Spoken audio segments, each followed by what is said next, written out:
informatika, ya, ada teknik pangan, itu semua mereka menampilkan gitu ya.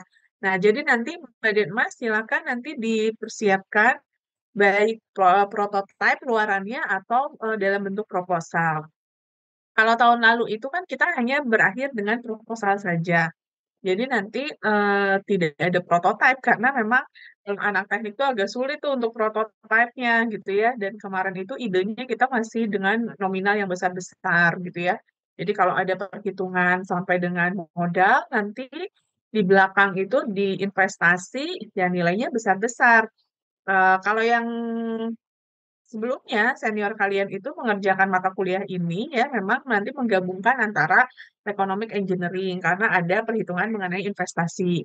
Nah, yang kalian ini kalau memang kalian sudah bisa mengerjakan, silahkan ya, jauh lebih baik lah supaya kita juga bisa lebih siap gitu ya mempersiapkan kalaupun memang nanti kita menjadi seorang entrepreneur gitu. Nah, nanti pada saat ujian, sorry, ini jadinya Entrepreneur Week itu akan ada 2 minggu atau 1 minggu sebelum ujian UAS.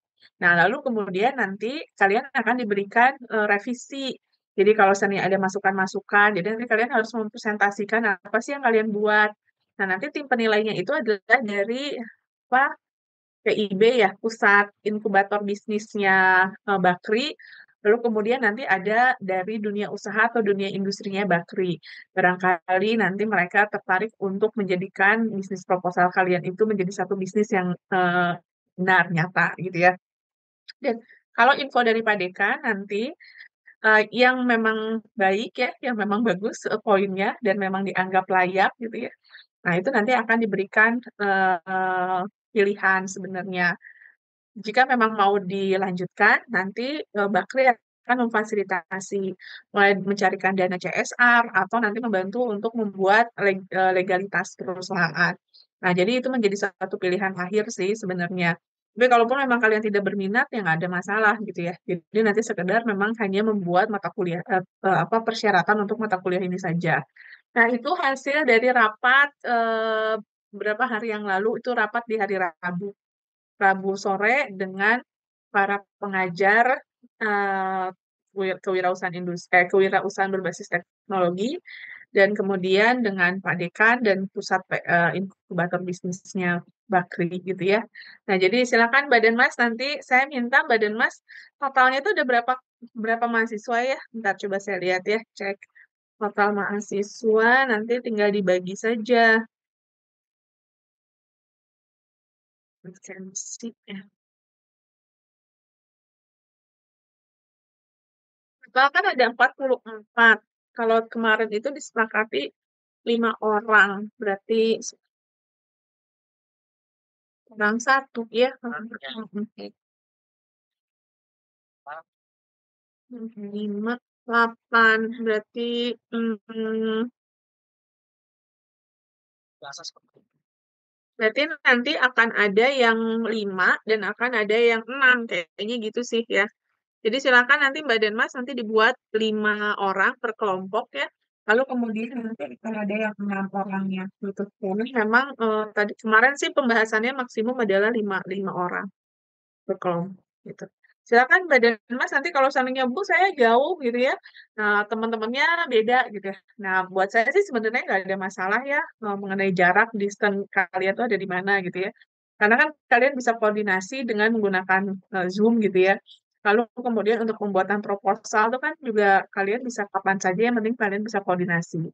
Gitu sih kalau menurut saya ya. Mengenai apa survei pasar dan lain-lain itu juga kalian bisa cari ya dari internet ya kan atau kalau mau menyebarkan secara kuesioner juga bisa gitu ya tapi kan itu menjadi pilihan lah intinya adalah jarak kalian tinggal itu tidak mempengaruhi dalam pembentukan kelompok gitu ya jadi silakan karena minggu depan kita sudah mulai masuk ke yang namanya ide bisnisnya kalian tuh apa.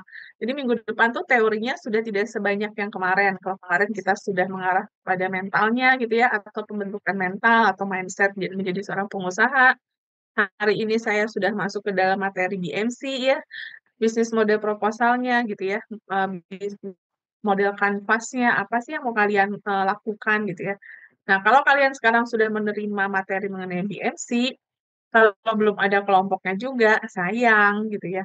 Kalau sudah ada kelompoknya kan sudah mulai bisa koordinasi gitu ya, sudah mulai bisa membahas, nah apa ya proyeknya yang bisa kita kerjakan. Nah, jadi proyek ini ya harus substansi sesuai keilmuan teknik sipil gitu ya. Cuma besaran nilainya itu tidak ditentukan. Jadi kalian umpamanya saya mau bikin hal yang kecil aja dengan modalnya cuma 25 juta ya silakan. Atau dengan modal yang lebih kecil lagi ya silakan. Atau Bu, saya membutuhkan modal yang sebesar 500 juta ya silakan saja gitu loh ya. Jadi ini tidak ada range-nya. Nah, kalau yang kemarin yang senior kalian memang nilainya besar-besar karena ya mereka daya apa ya rencana bisnisnya tuh besar-besar nilainya gitu ya. Jadi kecil kemungkinan untuk membuat prototipe gitu. Tapi ada satu yang membuat prototipe itu adalah catering ya. Jadi ada catering khusus untuk para pekerja konstruksi ya. Nah, itu baru tuh dia membuat prototipe. Tapi selebihnya tuh nggak ada. Ada lagi ini beton cetak itu ya. Beton cetak itu dia membuat satu prototipe walaupun memang prototipenya itu masih memodifikasi dari merek lain gitu ya. Jadi setidaknya dia bisa menjelaskan bahwa prototipe ini tuh nanti akan dibuatnya seperti apa gitu loh. Nanti dari beton yang sudah ada ini akan dia modifikasi menjadi seperti apa itu dia sudah menjelaskan. Nah, jadi silakan Badan Mas ini menjadi satu inovasi ya. Eh, Kumpul dengan kelompoknya, lalu kemudian tentukan ide bisnisnya. Gitu ya. Nah, saya masuk ke materi dulu ya, supaya bisa Mas kebayang.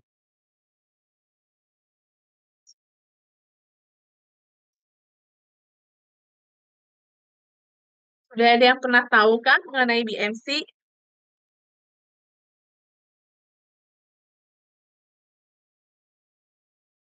Sudah ada yang pernah dengar BMC sebelumnya? Pernah sedikit, Bu. Mas Aldo udah pernah. Yang lainnya masa belum? Kayaknya sih mestinya sih udah lah ya. Masa karena sekarang hampir semua kampus itu memang pasti akan ada jurusan kewirausahaan. Bukan jurusan, sorry, mata kuliahnya. Kalau jurusan pasti kewirausahaan ada lagi, ya. BINUS itu dia punya namanya kewirausahaan, ya. Ada juga entrepreneur tuh dia punya kelas. Lalu kemudian ada lagi jurusan baru, dia namanya co-creative trainer. Jadi itu dia malah menciptakan sesuatu yang baru, namanya co-kreatif, gitu ya. Nah, jadi semua kampus sekarang mau negeri mau swasta memang harus ada mata kuliah ini, gitu ya. Mau jurusan teknik, mau jurusan sosial humaniora, itu semuanya harus ada mata kuliah ini juga, gitu ya. Kenapa? Memang rencananya kan kalau satu kampus kayak ITB, ITB itu dia mengklaim sebagai Entrepreneur University ya. Lalu kemudian IPB juga sama gitu ya. Karena apa? Karena memang pada dasarnya adalah kalau kita menjadi seorang pengusaha gitu ya, itu seperti circular ekonomi gitu ya. Jadi Badan Mas itu nanti akan menarik tenaga kerja gitu ya. Lalu kemudian Badan Mas itu akan yang pertama ya itu mempekerjakan dulu. Lalu kemudian yang kedua adalah Badan Mas itu akan ada melalui proses supply chain ya, proses produksi. Nah, sehingga nanti akan banyak orang yang terlibat gitu loh ya. Nah, jadi posisinya adalah memang diharapkan bahwa stakeholder bahwa kita-kita semua itu memang berubah mindset menjadi pengusaha, seorang pengusaha, bisa menciptakan semua-muanya itulah gitu ya. Nah, tapi kan prosesnya tidak mudah gitu ya. Kalau dibilangnya minggu lalu kita bahas, aduh saya nggak ada modal gitu ya. Kalau kita melihat lagi teori bahwa modal itu bukan berarti uang saja gitu ya, tapi modal-modal yang lainnya yang kita minggu lalu kita bahas ya, kemampuan gitu ya, kemauan, waktu, itu juga menjadi salah satu modal-modal kita gitu ya, modal untuk menjadi pengusaha. Terus kemudian mentalnya gitu ya. Eh, Kalau seandainya kita modal modal mentalnya itu masih eh, nggak siap untuk menjadi seorang pengusaha, ya lebih baik jangan gitu ya. Karena kalau kita bicara pengusaha, mau nggak mau dia tingkat stresnya juga akan tinggi di awal-awal gitu ya. Nah, untuk mempertahankan satu usaha kan tidak mudah. Untuk growth juga, untuk tumbuh itu juga tidak mudah gitu ya. pasti membutuhkan yang namanya ekstra usaha gitu loh ya. Berbeda, karena yang namanya pengusaha itu kan berpendapatan tidak pasti. Sedangkan Badan Mas yang bekerja di kantoran ini sudah terprediksi pendapatannya berapa, tanggal berapa masuknya gitu ya. Sama halnya apa namanya, beberapa kantor yang sudah mulai kena dapat THR gitu ya. Nah, kalau kita jadi pengusaha, ya kita bisa jadi nggak ada THR-THR-nya, tapi kita malah memikirkan THR untuk karyawan kita, gitu loh ya. Nah, jadi memang dibutuhkan modal pengetahuan gitu ya. Jadi kalau seandainya kitanya nggak mau belajar, tapinya mau jadi pengusaha, itu juga susah. Jadi bukan open minded, tapi dia udah mendefense apapun itu. Ah, udahlah terserah saya, ah, gimana saya aja gitu ya. Nah, tapi itu kalau menurut saya sih kayaknya udah sedikit terjadi gitu ya. Kenapa yang pengusaha-pengusaha besar pun sekarang sudah regenerasi dengan anak-anaknya. Nah, dengan adanya regenerasi anak-anaknya, mau nggak mau dia akan menciptakan satu manajemen yang baru ya, ada reformasi manajemen gitu ya. Lalu kemudian ada transformasi leadership-nya, lalu kemudian bisa jadi menciptakan satu produk yang baru gitu loh ya. Nah, jadi perubahan-perubahan regenerasi itu bukannya berdampak buruk sih semestinya, harusnya berdampak baik. Hanya saja kita orang-orang yang sudah lama bekerja di situ mendapatkan satu perlakuan yang baru itu memang tidak mudah untuk langsung menerima gitu loh ya. Nah, sekarang kita akan masuk ke yang namanya bisnis BMC, bisnis model kanvas. Nah, sebenarnya sebelum BMC ini sekarang ini ya trennya, kalau dulu kan cukup dengan BMC. Nah, kalau sekarang ini sebenarnya ada yang namanya VPC, Value Proposition Canvas. Nah, jadi kalau BMC ini tuh secara makronya, tapi kalau secara detailnya lagi, kalau mamanya saya bilang, ah saya mau buka nasi Padang deh gitu ya. Nah, tapi nasi Padang yang seperti apa bisa aja gitu ya. Atau saya mau bikin nasi Padang yang kelasnya menjadi kelas eh, dining restoran gitu ya, atau saya mau bikin nasi Padang yang premium gitu ya, sama seperti Payakumbuh atau Pangeran gitu ya. Nah, untuk tahu itu kita bisa menggunakan yang namanya VPC, Value Proposition Canvas, sehingga VPC itu bisa menghasilkan satu produk atau jasa yang memang benar-benar unik, beda dengan yang lain gitu. Nah, kalau sebenarnya BMC ini memang secara umum saja. Tapi saya itu tugasnya adalah men-share mengenai BMC dulu karena sesuai dengan RPS. Lalu kemudian nanti kita bandingkan dengan design thinking. Jadi ada dua metode saat ini untuk kita bisa mengetahui usaha apa sih atau eh, produk atau jasa apa sih yang bisa kita hasilkan gitu ya. Nah, itu ada dua cara sekarang, dengan design thinking atau dengan cara BMC ini. Nah, design thinking ini ya, dia depan pertamanya itu adalah brainstorming. Jadi bagaimana kita bisa brainstorming dengan banyak orang gitu ya. Nah, itu yang sekarang ini banyak para UMKM atau pelaku usaha itu yang memang menggabungkan antara design thinking dengan BMC gitu ya.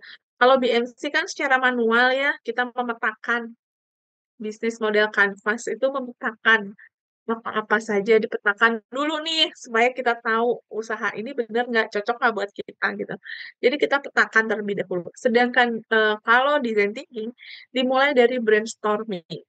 Jadi adanya usaha itu, adanya produk atau jasa itu dihasilkan dari brainstorming, hasil dari kita ketemu. Nah, jadi nanti Badan Mas kalau sudah punya kelompok ya, bisa memainkan dua hal itu gitu loh ya. Bisa dengan BMC, bisa dengan brainstorming terlebih dahulu atau design thinking gitu ya. Nah, outcome dari mata kuliah ini untuk materi ini ya adalah mengetahui dan memahami arti penting model bisnis bagi suatu organisasi, menumbuhkan dan mengembangkan jiwa kewirausahaan entrepreneurship, mampu cerdas organisasi atau to transfer organization, bangun bisnis baru, new business. Jadi kalau seandainya Mbak dan Mas sudah punya bisnis gitu ya. Mudah-mudahan dengan mendapatkan dengan kita sharing ya mengenai kewirausahaan ini ya, akhirnya Mbak dan Mas bisa ya to build new business gitu ya, membuat bisnis yang baru gitu ya. Lalu kemudian mampu memformulasikan model bisnis baru, mengevaluasi existing bisnis model ya, mentransformasikan model bisnis dan mengembangkan model bisnis baru yang inovatif. Kalau badan Mas sudah terbiasa ya dengan creative thinking untuk menghasilkan satu produk atau jasa gitu ya, apapun itu tuh akhirnya bisa dijadiin uang sih sebenarnya. Jadi terfikirkan, wah bisnis ini aja deh, oh ini aja deh, ini aja deh, ini aja deh gitu ya. Nah, dan itu tuh bisa sesuai dengan apa ya, yang tadinya kita nggak suka tapi akhirnya jadi suka. Karena ada satu satu tantangan gitu ya, bahwa kita bisa nih meng-create new business gitu loh ya, dengan adanya ini. Apapun sekarang itu. Ini yang terjadi mungkin ya Mbak dan Mas kalau sudah punya anak yang remaja gitu ya, atau mungkin Mbak dan Mas punya adik gitu ya, yang masih sekolah SMA atau SMP. Sekarang tuh mereka memang sudah mindset-nya tuh sudah dibentuk dari mereka sekolah gitu ya. Nah, kalau saya dulu mungkin waktu sekolah belum terbentuk tuh gitu ya untuk kewirausahaan itu. Jadi nggak kepikiran, tidak sekreatif, tidak menjadi kreatif planner. Apa ya yang bisa diciptakan gitu ya. Dulu tuh saya kayaknya nggak sampai ke situ. Tapi kalau anak-anak sekarang tuh udah jauh jauh lebih maju. Nah, kita masuk ke yang namanya bisnis model kanvas.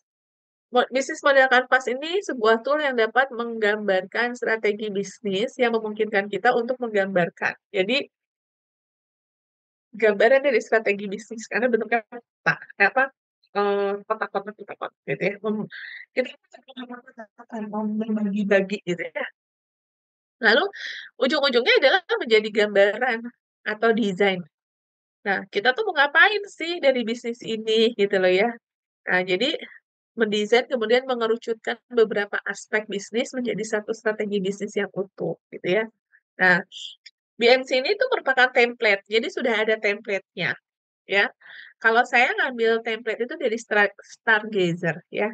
Jadi Stargazer itu adalah dari Amerika ya, atau ada juga yang mengambil dari Harvard Business School ya kalau nggak salah. Nah, kan itu membuat template gitu ya. Nah, kalau Stargazer itu memang dia satu kayak community school gitu ya, eh community college yang memang dia membahas mengenai bisnis gitu ya. Jadi dia bisa membahas mengenai BMC, dan lalu kemudian ada juga format dari VPC-nya gitu. Nah, template ini kita akan menjadikan sebuah strategi manajemen yang digunakan dalam memulai rancangan awal sebuah bisnis atau pengembangan dari bisnis yang sudah ada. Lalu kemudian BMC ini adalah sebuah tool yang dapat menggambarkan strategi bisnis, memungkinkan kita untuk menggambarkan, mendesain gitu ya. Jadi nanti Mbak dan Mas, silakan dari BMC ini dipeta-petakan terlebih dahulu, baru nanti pikirkan produknya. Produknya memang sudah terpikirkan. Cuma kita akan menganalisis gitu loh, intinya begitulah. Dari apa yang kita ide kita itu, kita akan menganalisisnya gitu loh. Bisa nggak sih bisnis ini kita jalankan? Atau produk ini kita jalankan? Sebentar.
Oke, ini ada tipe bisnis model ya. Ada unbundling bisnis model, ada long tail bisnis model, ada multi-sided platform bisnis model ya. Ada free as a business model dan open business model. Nanti kita akan bahas ya satu-satu ya. Apa sih maksudnya long tail business model? Apa sih multi-sided platform gitu ya? Nah, di design thinking sama juga sebenarnya. Badan Mas juga nanti akan melihat tahapan-tahapannya gitu loh ya. Nah, kalau seandainya di komponen bisnis BMC itu ya di dalamnya itu nanti kita akan melihat dari customer segment. Nanti ada value proposition, ada channels, ada revenue stream, ada customer relationship, ada key activities, key resources, key partnership, dan cost structure gitu ya. Nah, tahapannya mana dulu yang penting? Nah, sekarang ini trennya dibuat karena kita mau cari uniqueness-nya. Akhirnya dibuat si value proposition canvas-nya dulu yang dibuat, gitu loh ya.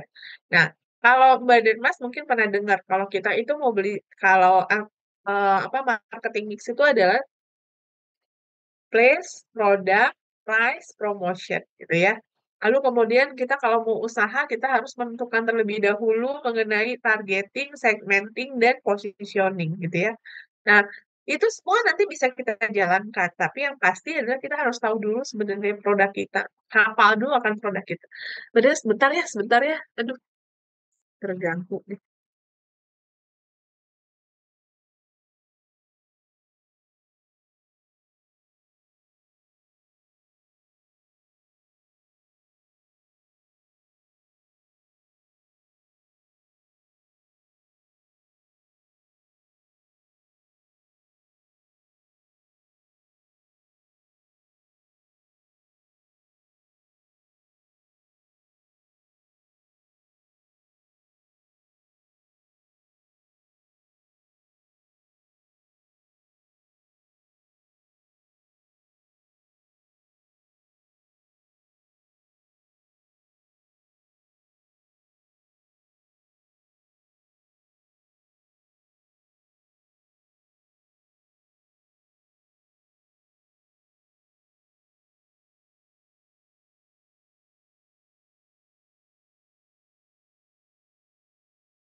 Maaf ya, aduh, saya tiba-tiba tuh dapat jadwal semalam kuliah gitu, makanya barusan sebentar ya absensinya tuh dipanggil gitu. Mohon maaf ya. Apa namanya ini adalah komponen BMC. Jadi nanti kita lihat kotak-kotaknya itu tuh isinya tuh adalah ini ya. Ini komponen-komponennya yang mesti kita isi. Bagaimana kita akan menentukan customer segmentnya. Bagaimana tentang value propositionnya. Nilai dari si produk yang akan itu hasilkan atau jasa. Lalu bagaimana dengan channelnya? Kita mau promosi di mana? Mau pakai channel apa gitu ya? Atau revenue streamnya gimana ya? Nah ini kita nanti akan bahas satu persatu.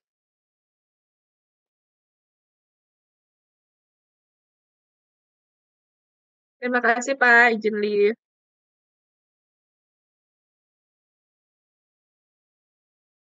Nah ya, ini kotak-kotaknya. Ini versi Stargazer. Ini yang saya ambil dari Stargazer ya. Nah, sama aja sih semuanya, pasti akan sama-sama aja. Nggak ada bedanya, kotak-kotaknya sama yang harus kita isi gitu ya. Cuma mungkin penjelasan-penjelasannya aja yang nanti akan sedikit berbeda lah. Tapi ujung-ujungnya sih sama lah. Bagaimana kita bisa menciptakan satu produk atau jasa yang baru gitu ya. Nah, ini ya. Nanti Mbak Denmas bisa mengisi ini semuanya ya. Nanti dari kelompok, nanti dibagi-bagi. Saya sih biasanya gitu.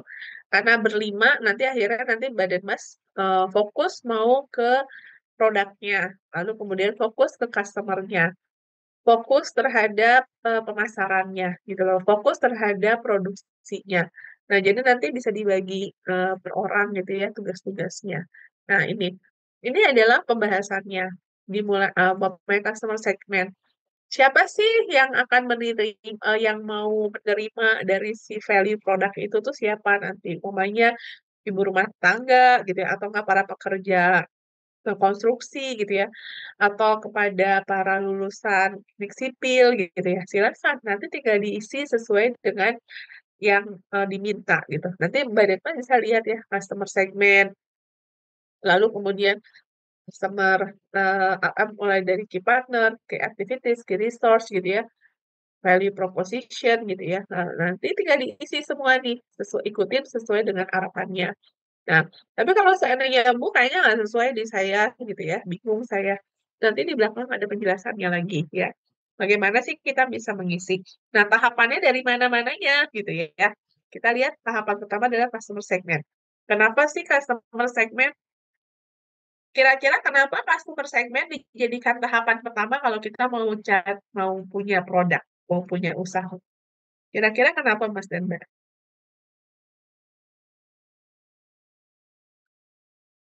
Apa mesti customer segment yang dijadiin poin pertama ya? Untuk acuan bahwa saya punya produk nih di dalam pikiran saya, inisiasinya ada gitu ya. Tapi pada saat saya mau menuangkannya terhadap BFC, yang ditanya pertama adalah customer segment. Kira-kira kenapa mesti customer segment? Karena kalau kita punya produk pun, misalkan kita punya suatu produk yang bagus, tapi nggak ada demand-nya, nggak ada customer yang di arahnya atau pasarnya yang nggak ada permintaan dari pasarnya. Nah, itu susah untuk menjualnya, Bu, untuk jalanin bisnis. Oke, thank you Mas Aldo. Ada lagi yang lain? Ya, saya rasa kayaknya ada deh di pikiran kalian, cuma belum keluar aja suaranya. Secara logika aja tuh udah bisa kejawab gitu ya. Sama seperti yang Mas Aldo jawab barusan gitu ya. Secara logika aja tuh udah tahu pastinya. Kenapa sih mesti kita pikirin customer segment dulu sebelum kita memulai yang lain? Kenapa nggak kita bikin desainnya dulu gitu ya? Kenapa nggak kita mikirin nanti promosinya dulu gitu? Kenapa kita mesti mikirin customer segment yang pertama kali?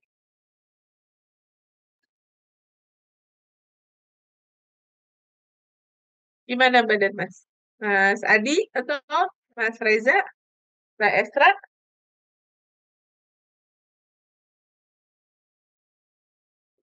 Gimana?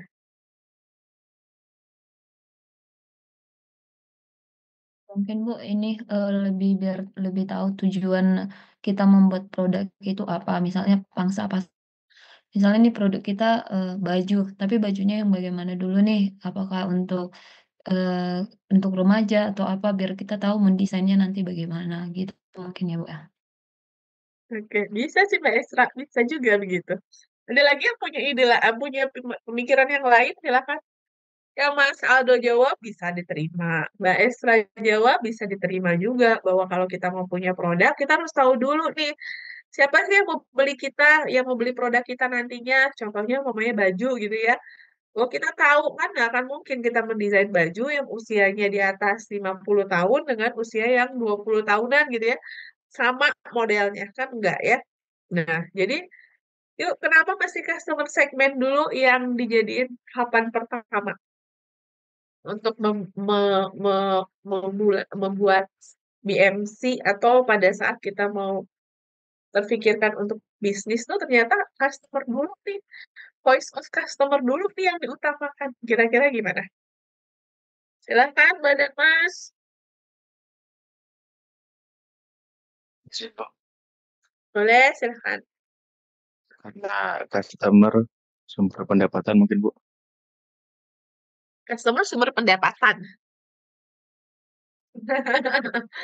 Ya kalian, ya, ya betul juga Mas Asaf sama seperti Mas Aldo tadi. Dia tuh adalah supply and demand gitu ya. Secara logikanya ya, kita itu membuat produk atau jasa nggak akan mungkin tidak dilepas gitu ya. Nggak akan mungkin kalau cuma kita bikin aja iseng aja gitu ya. Dan kita tidak terfikirkan mengenai revenue. atau pendapatannya gitu ya.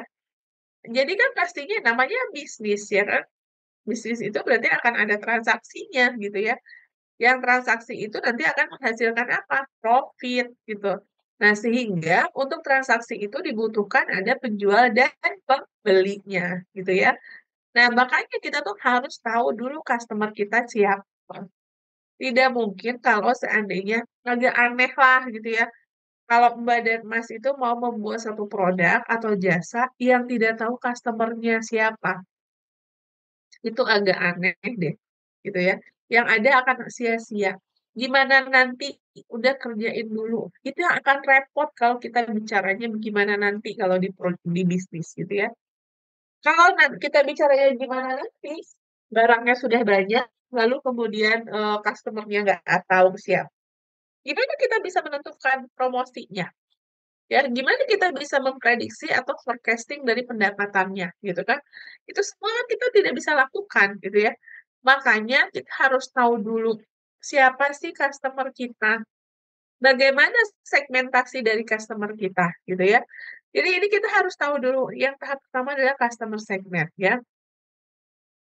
Customer itu adalah bagian kelompok orang atau organisasi yang dapat dijangkau atau dilayani oleh perusahaan.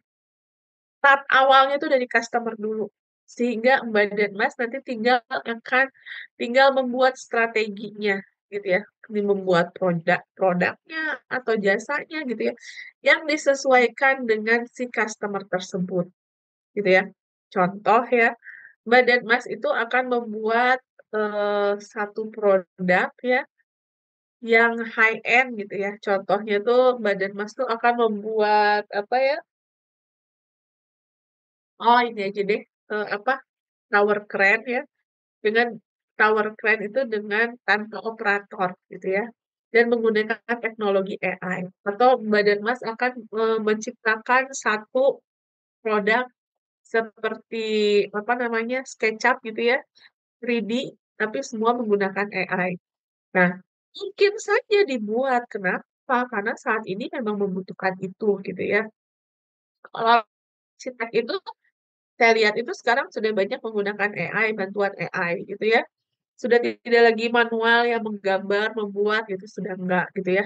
Walaupun menggunakan aplikasi, sudah menggunakan AI. Lalu kemudian kalau seandainya kita di sipil gitu ya, eh dan kalau seandainya arsitek menggunakan AI ya memang mungkin demand-nya akan ada karena dia tahu customer-nya butuh cepat gitu ya dan lain-lain sehingga dia akan menggunakan itu.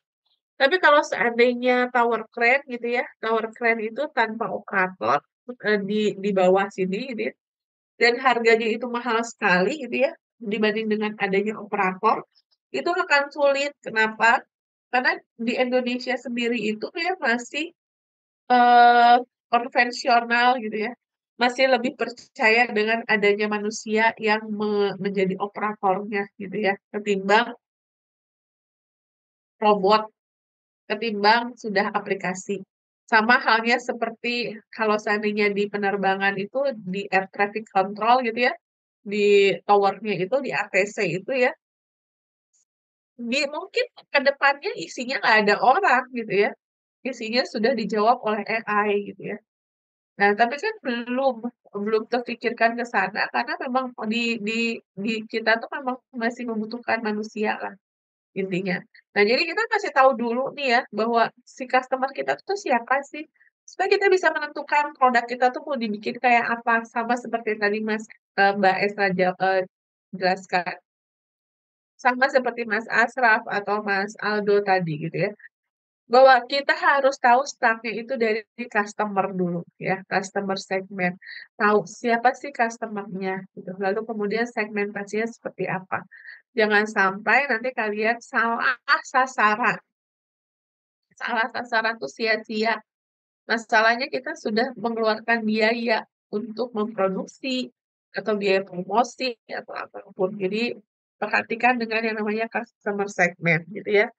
Nah, lalu kemudian kita bisa lihat ya, ini contohnya tadi ya, ada multi-sided market, ada diversified, segmented, niche market gitu ya, ada mass market. Apa sih itu kalau seandainya kita lihat mass market itu? Mass market itu adalah pasar yang luas gitu ya, pasarnya tuh luas banget dan semua orang itu bisa menjangkau gitu ya. Sehingga dia nanti kalau mass market berarti tujuannya juga nanti rencananya akan mass production pastinya gitu ya. Nah, contohnya kita bandingkan ya. Nah, sedangkan niche market itu adalah market tertentu gitu ya. Market-market tertentu saja gitu. Jadi sedikit saja. Jadi dia kalau kita lihat lagi mass market sama niche market gitu ya, perbandingannya nanti akan ada di revenue, di pendapatannya. Mass market itu dia akan mengejar quantity ya, sehingga profitnya tercapai itu sesuai dengan penjualan, jumlah quantity penjualan. Sedangkan niche market ini ya, kebalikannya dari mass market. Profitnya sama mungkin ya dengan mass market. Cuma dia dengan jumlah atau quantity penjualan yang tidak perlu sebanyak si mass market gitu ya. Contohnya ya, kita lihat itu adalah mobil mewah gitu ya. Mobil mewah itu kayak mobil mungkin Mercy, Lamborghini gitu ya, kayak gitu ya. Porsche gitu ya. Itu masuknya ke dalam niche market gitu ya. Dia tidak salesnya ya, tidak seperti salesnya Toyota, tidak seperti salesnya Chery gitu ya, yang harus mengejar satu tahun itu sekian ratus mau kendaraan gitu. Ya enggak. Dan sedangkan mereka itu yang niche market itu cukup dengan 3 kendaraan saja itu sudah menutupi targetnya gitu ya. Sehingga mereka dengan revenue dari 3 kendaraan saja ya, mereka tuh sudah tertutupi itu gitu ya untuk operasional 1 tahun gitu loh. Nah, sedangkan yang namanya Toyota gitu ya, Honda, mereka tuh satu sales itu dikejar dengan puluhan unit gitu ya per bulan atau per tahunnya gitu. Lalu kemudian kita lihat lagi adanya segmented gitu ya. Segmented itu adalah untuk kalangan tersendiri gitu. Bahwa kalau mau ke Matahari ya beli baju gitu ya. Kalau mau beli groceries itu ya ke hypermart gitu. Kalau mau beli groceries lagi ke Trans Studio gitu ya. Nah, mereka itu diklasifikasikan dalam bentuk segmented gitu ya. Jadi adanya itu tuh sudah membuat segmentasi pasar sendiri gitu ya. Nah, jadinya Badan Pos nanti bisa tuh membuat produk kita itu memasuknya ke customer segmentnya yang mana gitu ya. Lalu ada diversified ya. Adanya McD ya, McDonald, lalu kemudian sekarang ada McCafe gitu ya. Bukan cuma McDonald saja, tapi ada KFC juga sama ya. KFC itu apa ya? Kayak kopi-kopinya itu apa namanya? KFC Cafe atau apa? Ada nggak yang pernah minum kopi di KFC?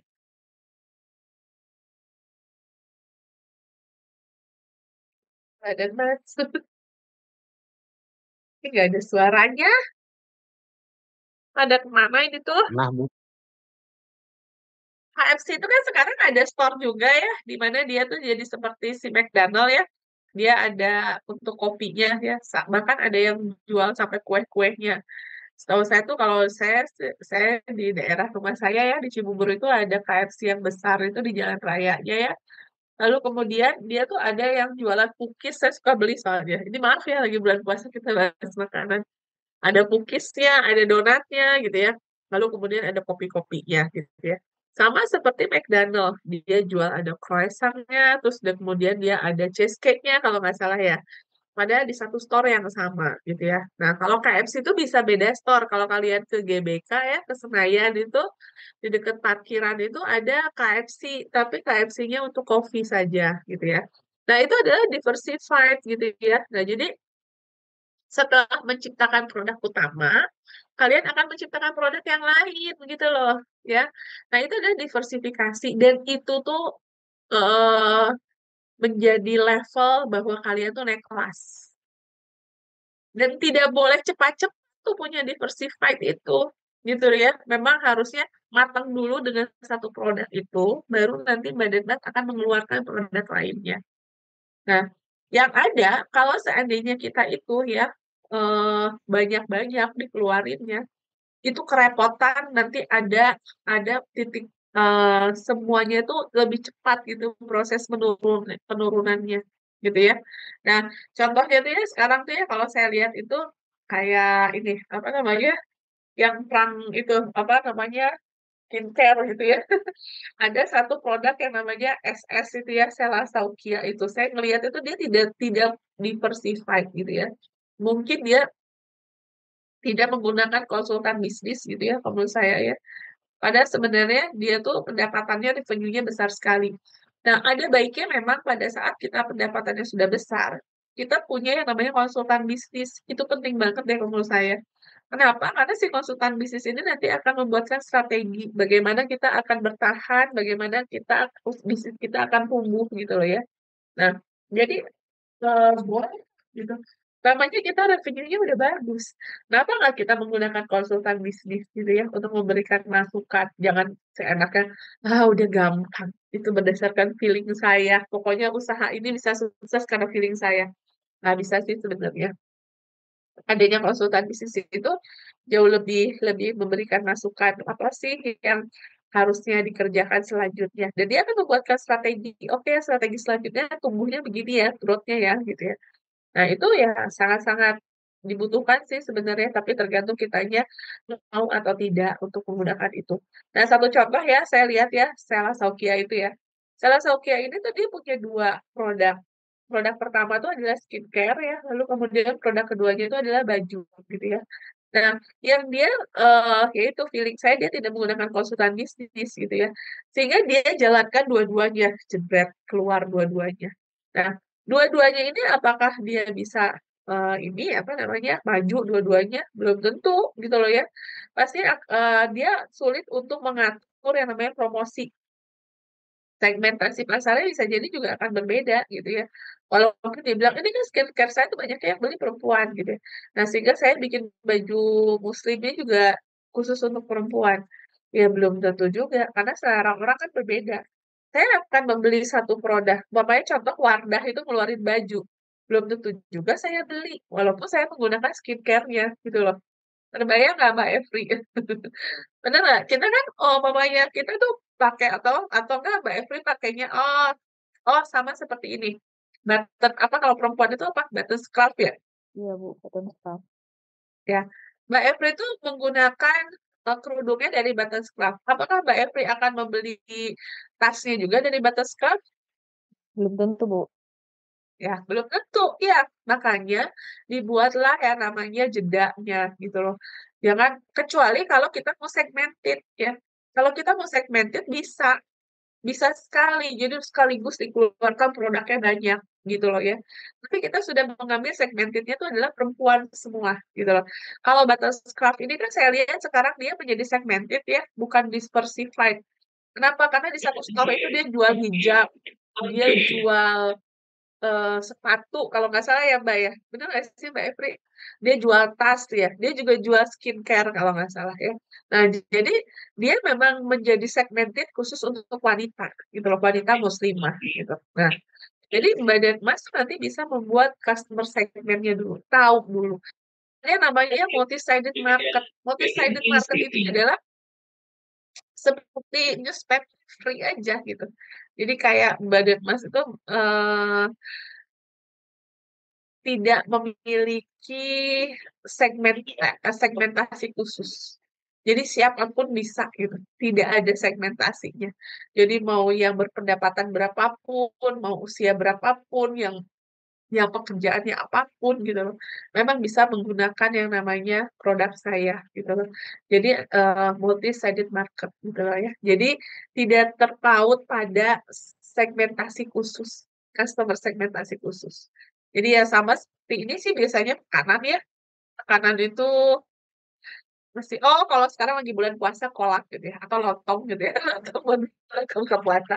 Itu adalah produk dari multi-sided market gitu ya. Apa namanya? Jil itu ya, jualan takjil itu adalah multi-sided market. Sama seperti mass market gitu ya. Yang dikejar adalah quantity yang besar gitu ya. Nah, sedangkan si multi-sided market itu tidak terbatas lagi. Siapa yang mau belinya, ibu-ibu, bapak-bapak, anak-anak, remaja, dewasa, nggak ada terbatas gitu ya. Nah, jadi ada yang namanya mass market, ada yang namanya multi-sided market nanti ya. Jadi tinggal Badan Mas dilihat saja. Tapi kalau seandainya dengan kuantitinya yang banyak gitu ya, mengejar kuantitinya yang banyak ya, berarti mass market. gitu ya. Jadi produknya pun juga tidak multi segment biasanya. Yang keunggulannya apa? Cuma dijualnya secara mass market. Sama seperti kuah atau lemon pulp.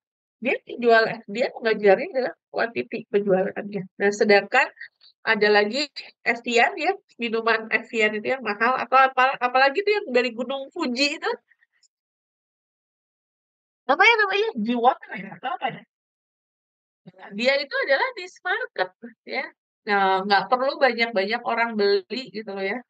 Nah, saya nggak jual juga sampai harus berapa juta pieces terjual gitu ya. Lah, niche market. Tapi kan harganya kalau dibandingkan harganya jauh dengan yang namanya air mineral biasa gitu ya. Kalau seandainya Badan Mas beli wah itu 3.000 gitu ya. Sedangkan kalau Badan Mas beli Evian itu harganya sudah 26.000 gitu ya. Atau mungkin lebih dari harga itu. Nah, jadi itu adalah perbandingan antara mass market dan niche market untuk mencapai satu revenue gitu ya. Nah, sedangkan multi-sided itu tidak menjadi satu produk yang khusus ya memang semua orang bisa menggunakan gitu dan yang berproduksi itu juga tidak ada segmentasinya gitu loh semua orang bisa gitu ya oke. Nah ini ya sama aja ya nanti apa namanya yang tadi sudah dijelaskan ya namanya. Nah ini satu contoh McDonald gitu ya. McDonald itu adalah mass market ya jadi semua orang kan bisa makan di McDonald anak kecil gitu ya makanya dia punya produknya Happy Meal. Lalu kemudian remaja ya, dia bisa karena dia punya produk yang ayamnya ada dua, crispy dan spicy gitu ya. Lalu kemudian remaja yang ke Amerika ada atau buat orang yang lapar banget ya, nasi ayam. Buat orang yang cuma mau makan biasa aja, burger gitu loh ya. Lalu kemudian mau minum yang soda ada ya lalu kemudian sekarang yang bukan soda juga ada gitu ya lalu kemudian kalau minum kopi aja bisa ya mau makan kue-kue aja ya atau afternoon tea gitu ya atau afternoon coffee gitu ya bisa di sana kan udah ada gitu ya atau mau iseng-iseng aja nungguin sambil pakai wifi-nya bisa beli kentang gorengnya gitu loh ya. Nah, ini adalah customer segmentnya adalah mass market gitu ya. Jadi semua orang bisa datang ke situ. Mahasiswa, anak SD, SMP, SMA, kuliah, ya itu mahasiswa, lalu kemudian pekerja, kakek nenek, ibu bapak, semuanya bisa kok makan di McDonald gitu loh. Kira-kira ada nggak yang dibatasi oleh si McDonald untuk segmentasi pasarnya? Nggak ada, Bu. Nggak ada ya? Memang benar ya? Berarti kenyataannya memang mass market ya, Mbak? Jadi 24 jam, Bu. Nah, apalagi 24 jam. Benar, Mbak Efri. Itu menjadi apa sih 24 jamnya? Itu menjadi dia kelebihannya dia, nanti value-nya dia itu. Bahwa dia itu menjual 24 jam gitu kan. Sekarang ini orang sahur bisa dapat McDonald. Belum tentu yang lain itu dia 24 jam gitu ya dengan ayam. Walaupun mamanya, aduh masa sih sahur cuma pakai nasi ayam crispy gitu ya. Tapi dia buka, dia pelayan. Mau nggak mau akhirnya kita bisa datang ke situ gitu ya. Ini contoh dari McDonald ya. Nah, lalu kemudian kita masuk, ingat ya, tahapan pertama customer segment. Tahapan kedua adalah value proposition. Nah, karena kita lagi-lagi, ya tadi saya bilang, dari value proposition ini ada yang namanya value proposition canvas. Kotak-kotaknya mirip, cuma ada yang lebih ditanyakan lebih detail lagi. Sehingga pada saat kita menciptakan satu produk itu kita sudah yakin banget gitu ya. Bahwa produk kita tuh memang memiliki keunikan dibanding produk yang lain gitu ya. Nah, di value proposition canvas ini yang perlu kalian isi adalah apa manfaat yang ditawarkan. Nah, apa nilai lebihnya dari produk kalian? Customer yang seperti apa yang perlu kita puaskan? Ya, lalu pengaruh ke channel dan customer relationship-nya. Jadi umpamanya saya mau bikin produknya adalah linen spray, room spray gitu ya.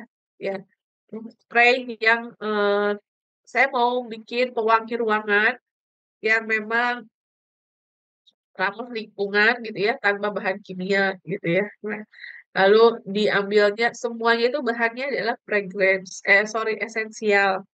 bukan fragrance yang bahan kimia. Nah, sehingga nanti bisa dihirup sama orang, mau orang kayak yang alergik aja tuh dia bisa gitu ya.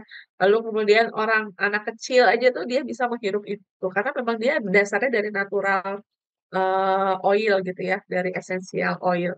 Nah, itu tuh jadi manfaatnya dan nilai lebihnya tuh saya bisa masukkan ke yang namanya value proposition. Ini tuh menjadi satu identity dari produk identity gitu loh.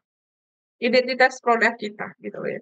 Kalau seandainya kita cuma mau bikin room spray, ya udah sama aja sama merek Stella, sama aja sama merek sama yang lain gitu loh ya. Nah, kelebihannya dari produk saya apa dong gitu loh ya. Nah, makanya dibuatlah yang namanya value proposition ini. Mbak dan Mas, aduh Bu, kalau saya mau usaha yang sejenis tuh banyak banget di sini gitu ya. Tapi kan kita bisa membuat ya produk yang sejenis tapi memiliki keunikan yang lain daripada produk yang lain gitu kan. Dengan adanya si value proposition ini. Jadi Mbak Denman ngomongnya, gue di sini banyak banget yang usahanya sama. Satu contoh ya, saya bina UMKM itu di daerah Bogor, Bogornya Bogor dalam banget gitu ya. Yang dia itu mengolah yang namanya dari alpukat gitu ya. Karena alpukatnya mereka tuh di sana biasanya dijual-jualin biasa aja, dibawa ke pasar gitu dijual gitu alpukatnya. Lalu kemudian akhirnya mereka buat yang namanya olahan dari alpukat itu. Macem-macem ya. Mereka tuh bikin idenya tuh macem-macem. Ada yang dibikin jadi brownies gitu ya, brownies alpukat gitu ya. Ada yang dibikin jadi kue kering yang berbahan dasar alpukat. Ada yang dibikin jadi keripik alpukat gitu loh ya. Nah, mereka membuat itu karena mereka sudah tahu produk saya ini tuh manfaatnya apa ya. Lalu kemudian kelebihan dari produk saya itu apa? Value-nya, nilainya gitu loh ya. Nah, jadi akhirnya nanti hubungannya ke channel sama ke customer relationship. Nanti saya tinggal bikin mau mau sehat gitu ya, makan keripik alpukat gitu ya. Jadi kan atau mamanya nggak suka makan buah gitu ya, makan keripik alpukat gitu. Lalu kemudian nggak suka buah alpukat, coba dengan apa namanya alternatif lain atau brownies dengan protein yang tinggi gitu ya, karena ada alpukatnya, buah alpukatnya. Nah, jadi itu nanti akan mengaruhi channel dan customer relationship. Bagaimana saya menentukan si customer-nya, bagaimana saya akan men-treat si customer-nya gitu loh ya. Kalau saya kepikiran bikin keripik dari alpukat, berarti saya nanti akan mencari apa komunitas orang-orang yang lagi diet gitu loh ya. Yang lagi diet itu nanti saya bisa datangin gitu loh ya. Saya ini jualan keripik alpukat gitu lah. Jadi ini tuh akan berhubungan dengan channel dan customer relationship gitu ya. Nah, lalu kemudian dari sini bisa keterima nggak? Saya main lanjut aja. Customer segment bisa dipahami, Mbak dan Mas. Lalu kemudian value proposition bisa dipahami kah? Paham, Bu. Paham ya? Yang lain gimana? Kalau enggak, soalnya sayang kalau saya lanjutin, tapi kalau kalian nggak paham nanti bikin BNC-nya kemana-mana gitu ya. Oke ya, kita lanjut ya. Nah, ini value proposition-nya ya. Nah, jadi kalau kita lihat itu ya, si value proposition itu adalah nilai dari produk atau jasa yang akan diberikan kepada pelanggan yang bermanfaat dan memberikan nilai tambah bagi pengguna. Ya produk, saya udah tahu nih customer saya itu adalah perempuan-perempuan tadi ya, perempuan-perempuan muda gitu ya. Usianya demografinya dari muda sampai dengan tua gitu ya. Lalu kemudian yang memang sadar akan kesehatan. Nah, sehingga saya akan membuat yang namanya keripik dari alpukat itu gitu ya. Nah, berarti saya tuh ada produk atau jasa gitu ya yang diberikan kepada pelanggan yang bermanfaat. Nah, manfaatnya ini harus saya jelaskan bahwa kalau alpukat ini kan kandungannya sudah banyak protein dan lain-lain. Nah, sehingga dijadikan keripik ini hasilnya ternyata tetap saja gitu ya, kandungannya itu tidak berkurang gitu loh ya. Nah, jadi akhirnya itu yang akan saya jelaskan pada customer. Nah, lalu kemudian apa sih yang nilai yang akan kita berikan kepada si customer-nya gitu ya. Value-nya apa sih yang kita akan berikan kepada customer? Mulai dari newness, keterbaharuannya. Nih loh, Dulu tuh kalau makan alpukat itu ya nggak pernah ada yang dijadiin keripik, tapi sekarang itu ada alpukat dalam bentuk keripik. Mungkin buat orang yang nggak suka alpukat tapi pengen diet gitu ya. Nah, ini sekarang makan aja nih keripik alpukat gitu ya. Intinya adalah newness-nya, kebaruan itu apa sih gitu ya. Lalu kemudian performance-nya, bagaimana itu si performance-nya, tampilkan dengan hasil-hasil uji lab-nya gitu ya. Lalu ada customization, ada getting the job done, ada design ya, ada brand atau status, ada price, ada cost reduction, ada risk reduction, ada accessibility, ada convenience atau usability gitu ya. Bahwa kalau seandainya memakan keripik alpukat ini membuat kenyang lah apa, ini dimasukin. Lalu bagaimana kita dengan desainnya, mungkin nanti dimasukkan ke dalam packaging yang bentuknya alpukat gitu ya, atau dimasukkan ke dalam yang namanya toples kaca gitu ya. Ya silakan gitu ya. Nanti dibuat brandnya, desainnya ya. Lalu kemudian tentukan harganya, ada cost reduction-nya nggak gitu ya.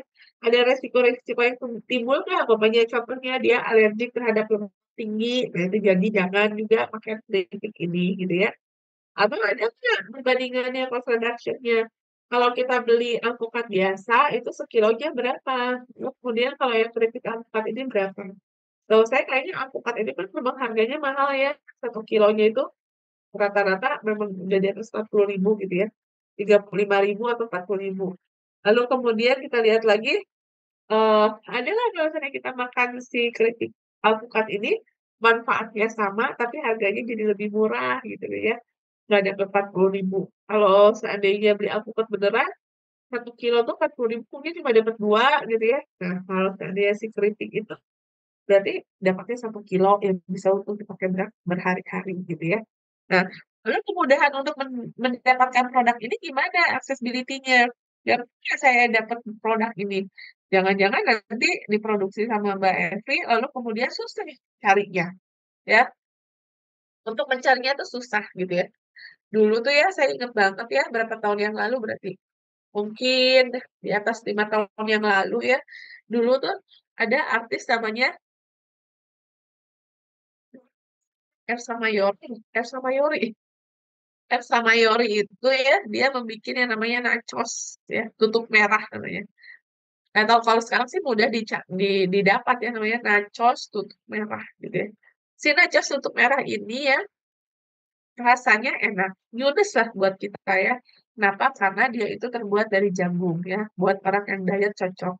Lalu kemudian dia jual itu adalah nachosnya itu dalam bentuk satu toples gitu, dan ada si itunya, apa namanya, sausnya itu ya.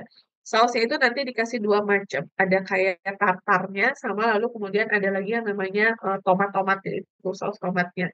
Jadi nanti dicocol sama kayak makan nachos gitu, dicocol dulu boleh ke tomatnya dulu atau boleh ke yang tartarnya itu dulu gitu ya. Nah, dia bikin Yunusnya keren banget ya. Performance-nya bagus karena sudah ada hasil-hasilnya. Dia kering tanpa minyaknya itu bagus banget gitu ya. Nggak berminyak karena dia beli alat buat pengering minyaknya. Lalu kemudian desainnya bagus. Dia terkenal dengan nachos tutup merah brandnya gitu ya. Lalu harganya juga masih worth it. Cost reduction-nya adalah kalau saya beli di luaran itu, ya nggak ada tuh yang kayak gitu ya. Jadi dia sebenarnya udah oke banget Yunusnya. Lalu kemudian kalau cost reduction mungkin dibandinginnya sama apa ya, Happy Happy apa, keripik itu tuh Happy Toast ya, Happy Toast kalau nggak salah. Nah, lalu kemudian risk reduction-nya juga oke ya, karena dia sudah ada PIRT-nya ya, sehingga kita nggak takut sakit perut makan itu gitu ya. Karena memang sudah ada izin untuk, produksinya. Tapi accessibility-nya yang susah. Dibelinya hanya melalui Instagram, gitu. Dan itu PO-nya lama, karena memang dia tidak membuat banyak-banyak, tidak memproduksi banyak-banyak. Nah, ini pun juga susah ya, untuk kita akhirnya saya mau beli, karena memang, pengen nyoba. Tapi pada saat saya sudah beli gitu ya, walaupun saya suka gitu ya, pembelian pertama mungkin lebih excited gitu ya, walaupun saya menunggu sampai berbulan-bulan gitu ya. Tapi untuk pembelian kedua tuh belum tentu mau untuk saya atau ada rasa excited lagi pada saat mendapatkannya. Yang ada adalah akhirnya saya voice of customer-nya negatif. Kenapa? Enak sih, tapi males deh belinya, antri panjang banget gitu loh ya. Nggak tahu kapan sampainya gitu ya. Saya mesti nunggu 3 bulan, ya baru udah rasa pengennya udah lewat gitu loh ya. Nah, jadi kita juga harus pikir ke situ. Makanya itu yang namanya channel sama customer relationship. Ya, kenapa? Dan si value itu berhubungan dengan channel dan customer relationship. Jadi pada saat saya mau beli lagi, enak sih, tapi malas deh belinya. Nanti bisa jadi kalau hari ini saya bayar, tuh nanti baru 3 bulan ke depan saya dapatnya gitu loh. Akhirnya kan saya mengurungkan niat untuk membeli itu gitu ya. Mungkin orang yang antri itu lebih banyak orang yang baru karena pengen pengen tertarik untuk mencoba sesuatu yang baru gitu ya. Lalu saya tidak dibuat nyaman, convenience-nya saya nggak nyaman gitu loh ya. Akhirnya ya udah aja, yang awalnya saya puas, tapi puas itu bisa tergeserkan dengan produk yang lain yang serupa mungkin gitu ya. Atau nanti akan ada produk lain yang serupa. Gitu. Dan jadi itu yang namanya value harus diberikan, harus ada gitu ya. Nah, ini contohnya dari si value proposition gitu ya. Units-nya itu adalah handphone gitu ya. Lalu performance itu komputer, customization itu kayak tailor gitu ya, getting the job. eh, kita mulai dari biaya, KPP, produksi gitu ya. Reduction-nya itu adalah reduction itu bisa juga penjualan online dan offline gitu ya. Lebih banyak di online sekarang gitu ya. Jadi makanya itu jadi reduction gitu ya. Nah, itu channel ya.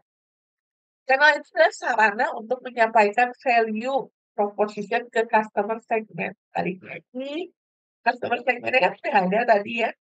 Terus kemudian yang kedua tuh adalah si value proposition. Yang ketiga itu adalah channel. Ya, bahwa channel itu akan menyampaikan value proposition ke customer segment ya. Menggunakan channel. Ya. Bagaimana sebuah perusahaan menyampaikan pesan yang ada di antara lain value proposition kepada konsumen. Ya. Nah, itu melalui channel. Apa yang akan kalian sampaikan kepada si customer-nya gitu ya. Nah, bahwa saya tuh punya produk ya yang memiliki kelebihan-kelebihan. Tapi bagaimana saya bisa menyampaikan produk-produk itu bisa sampai ke telinganya si customer gitu lah. Ya dengan channel inilah gitu. Channel ini tuh adalah yang menyampaikan pesannya gitu ya. Pesan yang ada dari produk kita gitu loh ya. Value dari produk kita itu bisa tersampaikan ke customer-nya. Bisa dibayangkan nggak di channel ini? Kalau seandainya kalian itu membuat produk yang bagus, tapi nggak ada channelnya, gimana? Sama halnya kayak mobil listrik sekarang gitu ya. Mobil listrik itu memiliki banyak banget produk gitu ya, banyak banget merek sekarang gitu ya. Lalu kemudian ada satu merek ya, contohnya gitu ya. Nah, ini contoh udah ada yang naik taksi Sun F, Sun, Sun, F ya, yang Vietnam itu belum? Udah dia pernah naik itu kan? Nggak tahu, kurang tahu ya Bu. Tahu. Ya. Yang warna hijau, Iya. isinya. Udah dia pernah naik? Belum. Nah, Sun SM tuh kan dia buatan mana? Dia produk mana? Vietnam ya? Taksi itu buatan Vietnam. Dia memang di Vietnam itu sudah ada gitu ya. Lalu kemudian sekarang kalau ya si taksi itu nggak ada di Indonesia, apakah Mbak dan Mas bisa tahu adanya mobil listrik merek VinFast? Dia nggak tahu Bu. Oh iya ya, lagi banyak di Jakarta ya Bu yang warna Hijau. hijau ya ya. Mbak Evri itu di mana sih? Di Batam Bu. Mbak Evri, di Batam mah mobil listrik. Mobil listrik yang Mbak Evri tahu tuh apa aja mereknya?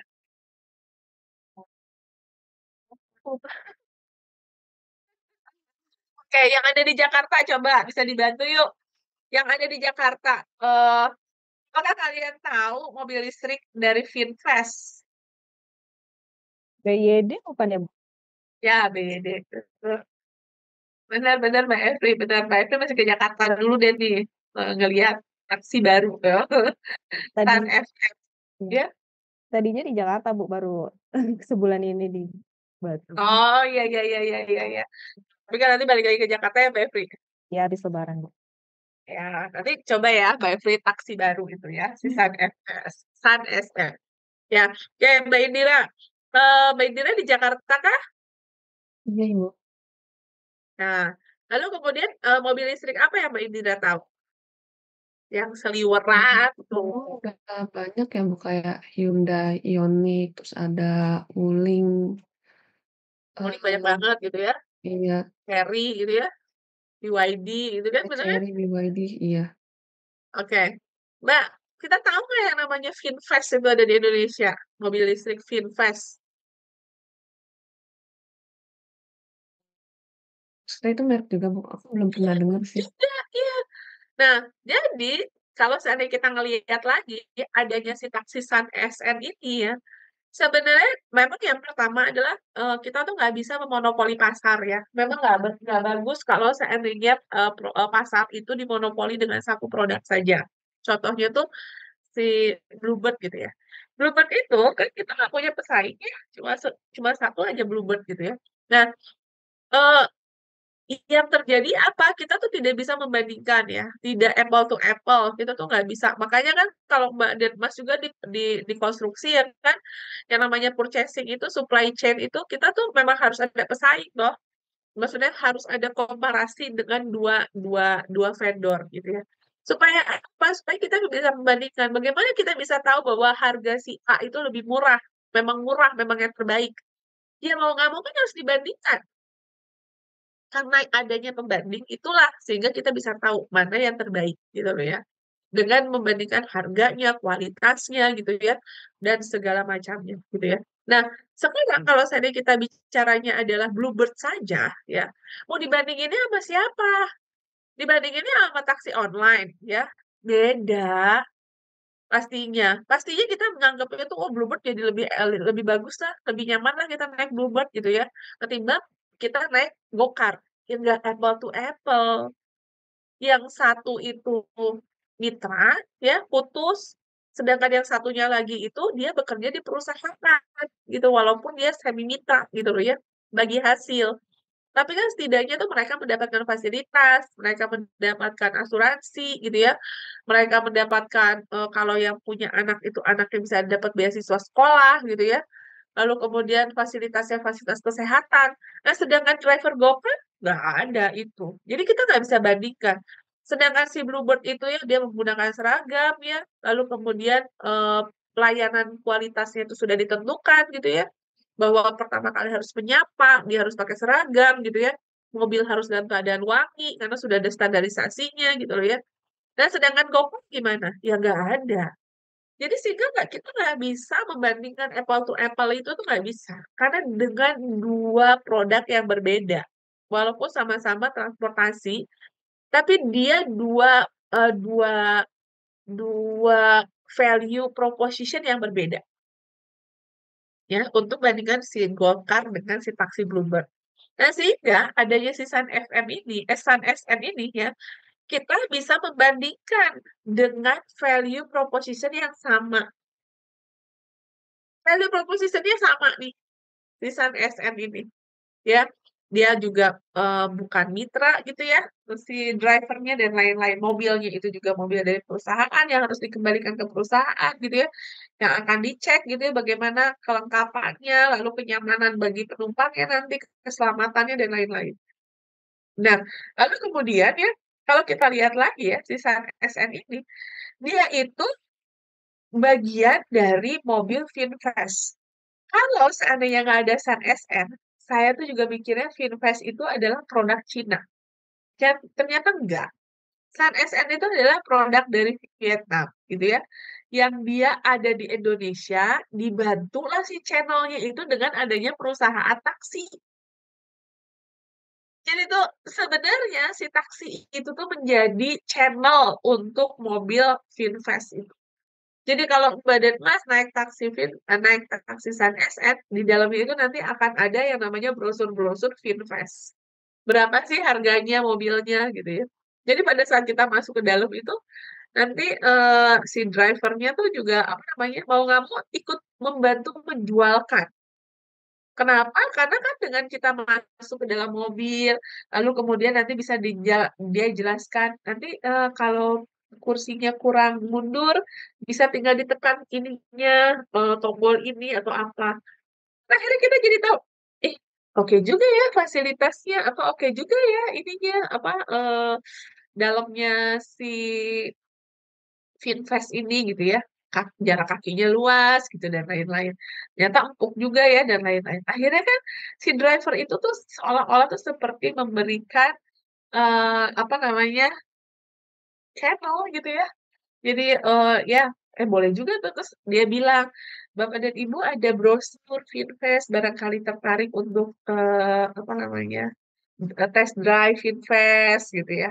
Lalu kemudian dia bisa jelaskan, kalau kita menggunakan Finfest, lalu kemudian kalau kita isinya itu di tempat Finfest, itu harganya lebih murah 30% daripada kita ngisi di SPKLU, katanya gitu. Dia jelasin tuh, pasti dia standarnya dijelasin begitu.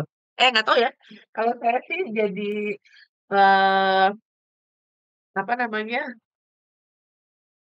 customer gelapnya itu adalah saya kan karena saya mengukur ini ya, apa namanya, standar minimumnya. Sehingga saya kalau seandainya naik taksi Sun SN itu saya pasti perhatikan bagaimana dia menjelaskannya. Jadi karena saya mengukur mengenai si kualitas pelayanannya. Jadi dia nanti akan menjelaskan. Lalu kemudian, si ininya, apa namanya, dia jelasin ya, SPKLU kalau di SPKLU tuh full tank-nya, full-nya itu baterai itu untuk 290 kian kilo itu, kalau di SPKLU tuh habisnya 120.000 lebih gitu ya. Nah, sedangkan kalau kita mengisi di konternya Finfest, itu hanya menghabiskan biaya itu kurang dari 80.000 gitu. Jadi itu dia menjelaskan posisi-posisi itu. Dan akhirnya dia menjadi salah satu channel-nya untuk penjualan mobil Finfest, gitu. Nah, jadi di dalam channel ini adalah bagaimana kita bisa ini tadi ya, bagaimana kita bisa menyampaikan value proposition canvas ya, yang sudah kita buat, yang sudah kita punya, yang sudah kita rencanakan itu kepada customer-nya. Ya kan nggak akan mungkin ya, nggak kalau seandainya kita bikin tapi kita nggak sampai ke customer, ya gimana ceritanya? Barang saya ini adalah barang paling bagus, tapi kita nggak ada sarana untuk menyampaikan bahwa barang ini adalah barang paling bagus, gitu ya. Contohnya ya, kalau seandainya Mbak Detmas itu beli sepatu gitu ya, sepatu merek lokal, sekarang tuh running shoes itu kan banyak ya merek-merek lokal gitu ya. Ada mereknya, mau yang murah tuh ada yang Kanki itu. Mau yang mahal tuh ada Ortho-Site, itu lebih mahal gitu ya. Ortho tuh lebih mahal ya daripada Kanki. Tapi gimana caranya ya, bahwa si ortu itu, yang kita lihat ortu dulu deh, gimana caranya ortu ini ya mau bilang nih ke yang lain, nggak usah deh beli sepatu-sepatu on cloth gitu ya, nggak usah deh beli Hoka gitu loh ya, barang saya itu juga bagus gitu loh ya. Kamu beli Hoka harganya yang 4 juta yang karbon itu, di saya itu harganya cuma 1.500.000 gitu loh. Gimana gimana caranya si ortu itu mau ngejelasin bahwa saya juga punya sepatu yang carbonize. Tapi kalau dia tidak punya channel, sia-sia nggak kira-kira?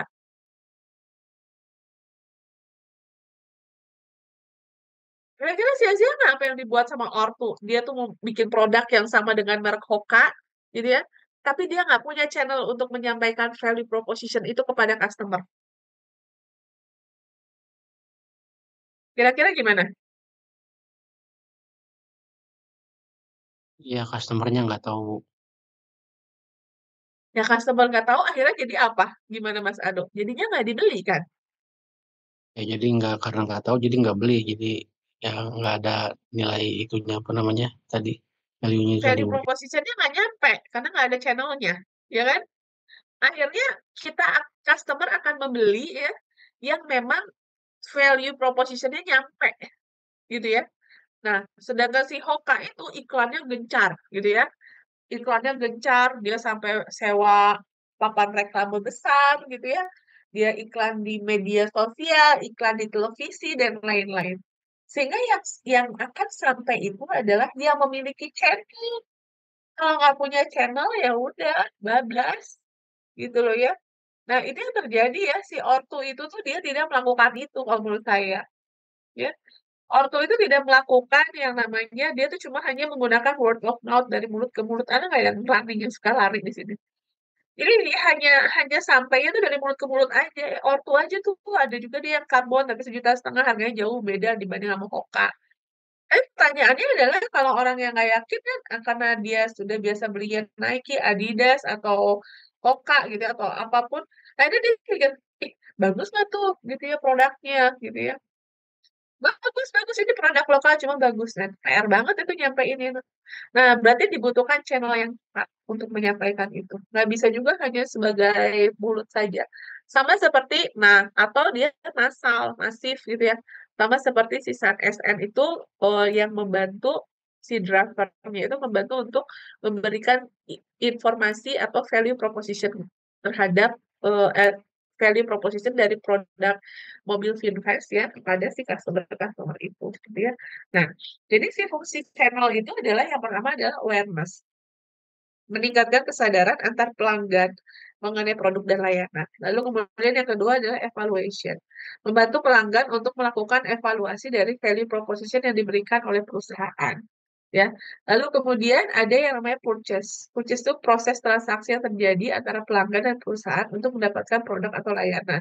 Delivery, proses memberikan value proposition kepada pelanggan sehingga pelanggan bisa mendapatkan layanan yang terbaik. After sales juga ini masuk ke dalam channel juga ya, dukungan yang diberikan setelah terjadi proses transaksi. Jadi, channel ini tuh penting banget Badan Mas. Kita punya produk ya, kita punya keunggulan dari produk kita, kalau kita nggak punya channel, gimana akan terjadi purchase-nya? Sama yang seperti barusan saya jelaskan si ortu tadi, sepatu ortu. Gimana kita bisa apa namanya, berharap adanya transaksi purchase? Bagaimana kita bisa berharap total sales-nya besar? Orang kita nggak punya channel untuk akses ke menyampaikan si kelebihan-kelebihan produk kita ke customer, gitu loh ya. Secara sekarang itu customer tuh memiliki power, gitu ya. Kalau kita bicara si sustainability supply chain itu ya, empower customer. Customer itu saking sekarang itu memang eh, dunia bebas, dalam artian bebasnya gini ya, customer tuh pinter sekarang gitu ya, dalam artian bisa membanding-bandingkan gitu ya. Nah, contoh ya, nggak usah Mbak Dagmar, saya aja deh, saya pribadi, saya itu bisa buka 2 aplikasi marketplace gitu ya, dengan produk yang serupa. Di Shopee berapa, di Tokopedia berapa. Itu kan empower customer gitu. Customer itu memiliki kekuatan yang besar untuk memutuskan saya beli atau enggak gitu loh ya. Atau ya, sekarang tuh bisa juga saya pergi ya ke toko offline, terus kemudian saya pakai Google Lens gitu ya. Saya cari bandingnya harganya berapa-berapa sih gitu ya. Padahal tuh sebenarnya ya, ngebandingin harga itu nggak gede-gede banget gitu ya. Tapi customer itu sekarang itu memiliki power. Kalau nggak gitu tuh katanya nggak sah gitu ya. Mungkin kalau laki-laki ya oke ya, langsung beli aja Grab It gitu ya, langsung, "Ah udah saya suka ambil." Tapi kalau perempuan tuh berarti tipikalnya beda. Nah, tapi ya sah, itu dianggapnya sah. Secara teori itu sah bahwa, customer tuh memiliki kekuatan untuk membanding-bandingkan itu, gitu loh. Jadi sekarang itu strategi dari si produk atau perusahaan itu harus benar-benar difikirkan bahwa karena customer-nya pintar kan, gitu ya. Nah, ada pricing. Nah, ini ada yang namanya revenue stream. Nah, jadi ya tadi ya dari uh, customer segment, lalu kemudian masuk ke yang namanya value proposition, masuk ke channel, sekarang masuk ke revenue stream gitu ya. Nah, revenue stream itu barusan saya bilang channelnya itu kalau seandainya channelnya sudah tepat, ya kan mau nggak mau pasti orang akan beli, ya. Jadi kalau seandainya saya tahu produknya, ya, memiliki kelebihannya apa, keunggulannya apa. Lalu kemudian saya sudah lihat iklan-iklannya, atau ada apa namanya voice of customer yang ngasih bintang 4 lah, apa dan lain-lain gitu ya. Lalu kemudian pasti saya akan membelinya. Nah, pada saat terjadi transaksi itu akan menjadi yang namanya revenue stream. gitu ya. Nah, ini di revenue stream itu akan ada yang namanya pricing tick. Tadi ya, contohnya si Hok A itu 4 juta atau 3 juta, sedangkan si Orto itu 1,5 juta gitu ya, dengan kualitas yang maksudnya keunggulan yang sama gitu ya. Nah, lalu kemudian ada yang namanya revenue model ya, bentuk pendapatannya seperti apa saja. Lalu kemudian customer tuh membayar untuk apa? Untuk value-nya atau untuk apanya? Jangan-jangan untuk hanya sekedar gengsi saja gitu ya. Nah, kalau seandainya niche market ya, rata-rata adalah ya mereka membeli hanya untuk sekedar gengsi saja. Jadi dia harga mahal pun akan dibeli. Contohnya itu adalah yang merek-merek mahal itu, Chanel gitu ya, ataupun Gucci gitu ya, Louis Vuitton gitu ya. Kalau dipikir-pikir lagi kan value-nya sama ya, sama mereknya Jim Sunny gitu ya, ada ya. Ada saya ngelihat sekarang tuh ada produk Jim Sunny itu ada di mana-mana gitu ya. Ada produk dompet, tas, mungkin kalau yang laki-laki bingung dia. Ada produk tas, dompet itu harganya tuh ya kalau merek Jim Sunny itu ngakunya brandnya brand Korea gitu ya. Nah itu harganya itu udah dompetnya yang lucu-lucu itu harganya 100.000, 150.000 gitu ya. Nah sedangkan Gucci gitu ya, mengeluarkan produk dompet itu harganya 30 juta gitu ya, 20 juta gitu ya. Nah, kalau melihat si value proposition-nya sama, fungsinya kan sama, buat naruh kartu, buat naruh uang gitu ya. Kok bisa sih harganya beda? Ya, ya karena dia dari awal tuh sudah menentukan customer segmennya siapa. Lalu kemudian dia sudah menentukan channelnya siapa, channelnya gimana. Ada nggak Gucci itu iklannya di TV di jam pagi-pagi gitu ya? Ya nggak ada gitu ya. Atau ada nggak Gucci iklannya di TikTok? Nggak ada ya kayaknya ya. Iklan yang seliweran, ada nggak Mbak? Nggak ada, Bu. Ya nggak ada. Karena dia sudah punya customer segment. Yang beli dia itu adalah yang segmented gitu ya. Dia sudah punya customer segmentnya. Sehingga orang yang beli produk dia itu juga bukan orang-orang yang iseng main scroll-scroll TikTok gitu. Menurut dia begitu. Karena mungkin orangnya orang yang sibuk gitu ya. Atau memang pengusaha dan lain-lain. Sehingga dia akan mencari channel yang tepat gitu loh ya. Nah, jadi ya di si revenue stream ini tuh sangat berhubungan lagi nih. Nah, kalau kita lihat lagi si Gucci itu ya, merek brand-brand mahal itu berarti masuknya ke apa? Dia masuk ke yang namanya niche market.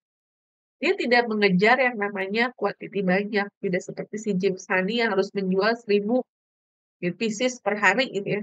Kalau dia yang enggak, mungkin buat dia itu adalah 100 pieces stop gitu ya.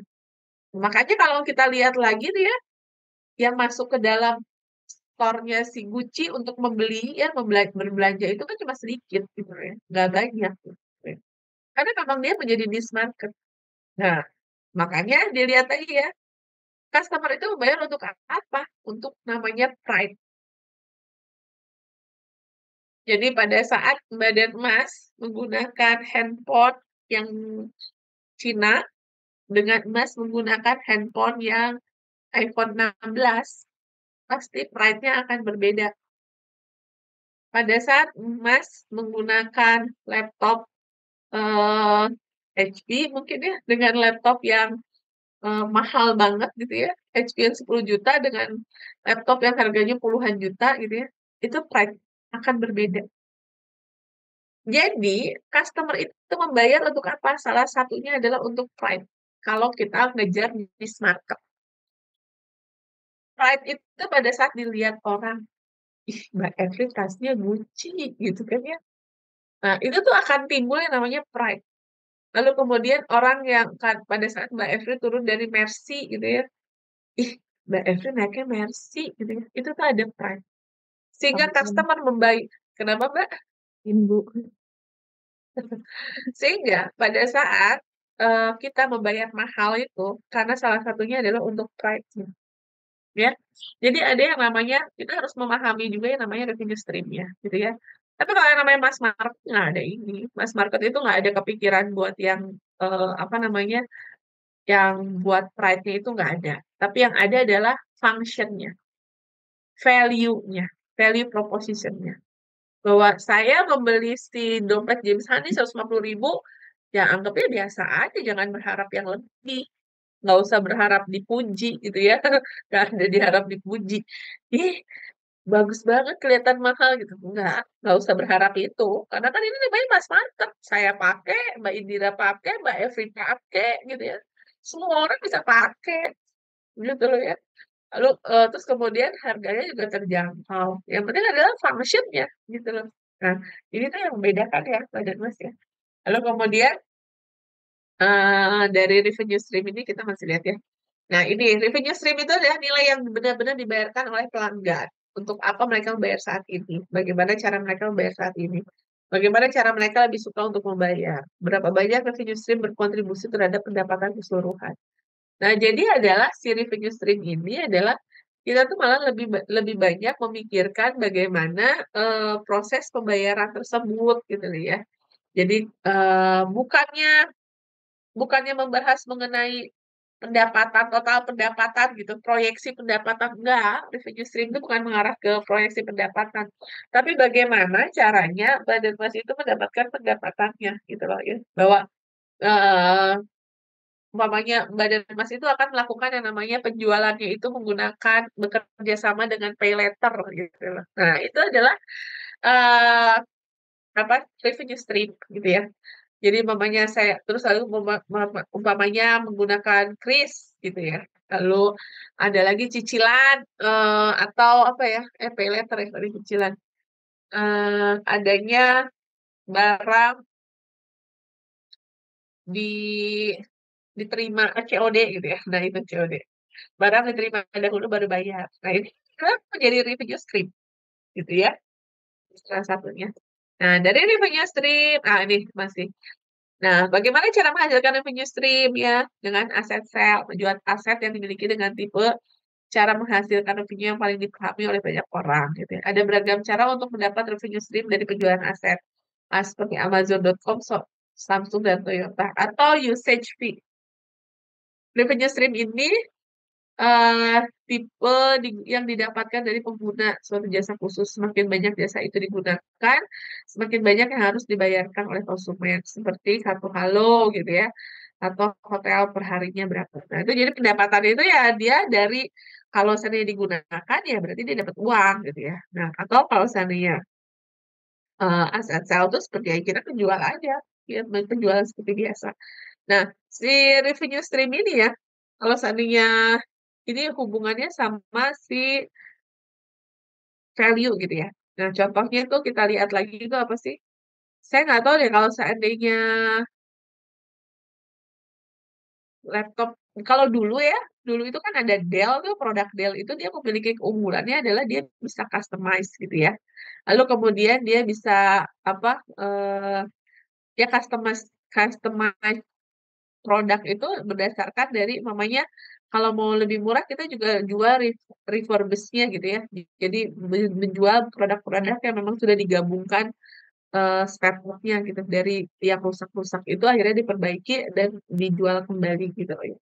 Nah, kalau seandainya yang lain sih enggak kayaknya ya.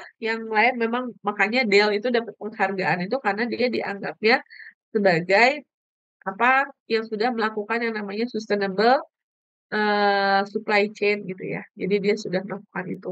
Sama seperti Walmart gitu ya. Walmart itu juga sama ya. Dia juga menggunakan bahan-bahan yang sudah combustible ya apa. Jadi kayak piring, sendok gitu ya tuh dia sudah memang layak untuk bisa daur ulang gitu atau bisa hancur dengan mudah gitu. Nah, itu juga revenue stream tuh dengan cara-cara itu akhirnya orang tertarik untuk melakukan transaksi gitu loh. Nah, jadi ada kelebihan-kelebihannya lalu kemudian dia akan melakukan transaksi.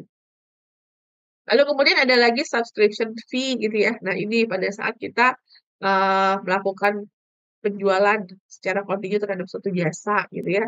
Subscribe kalau kita nonton YouTube gitu ya. Nah, kita subscribe gitu ya. Mau nggak mau itu revenue stream tuh buat si orangnya. Makanya ini masuk ke dalam golongan produk dan jasa. Lalu kemudian ada landing, landing, renting, dan listing gitu ya. Revenue stream tipe ini didapatkan dengan cara memberikan jaminan untuk seseorang secara khusus bisa menggunakan suatu aset tertentu gitu ya.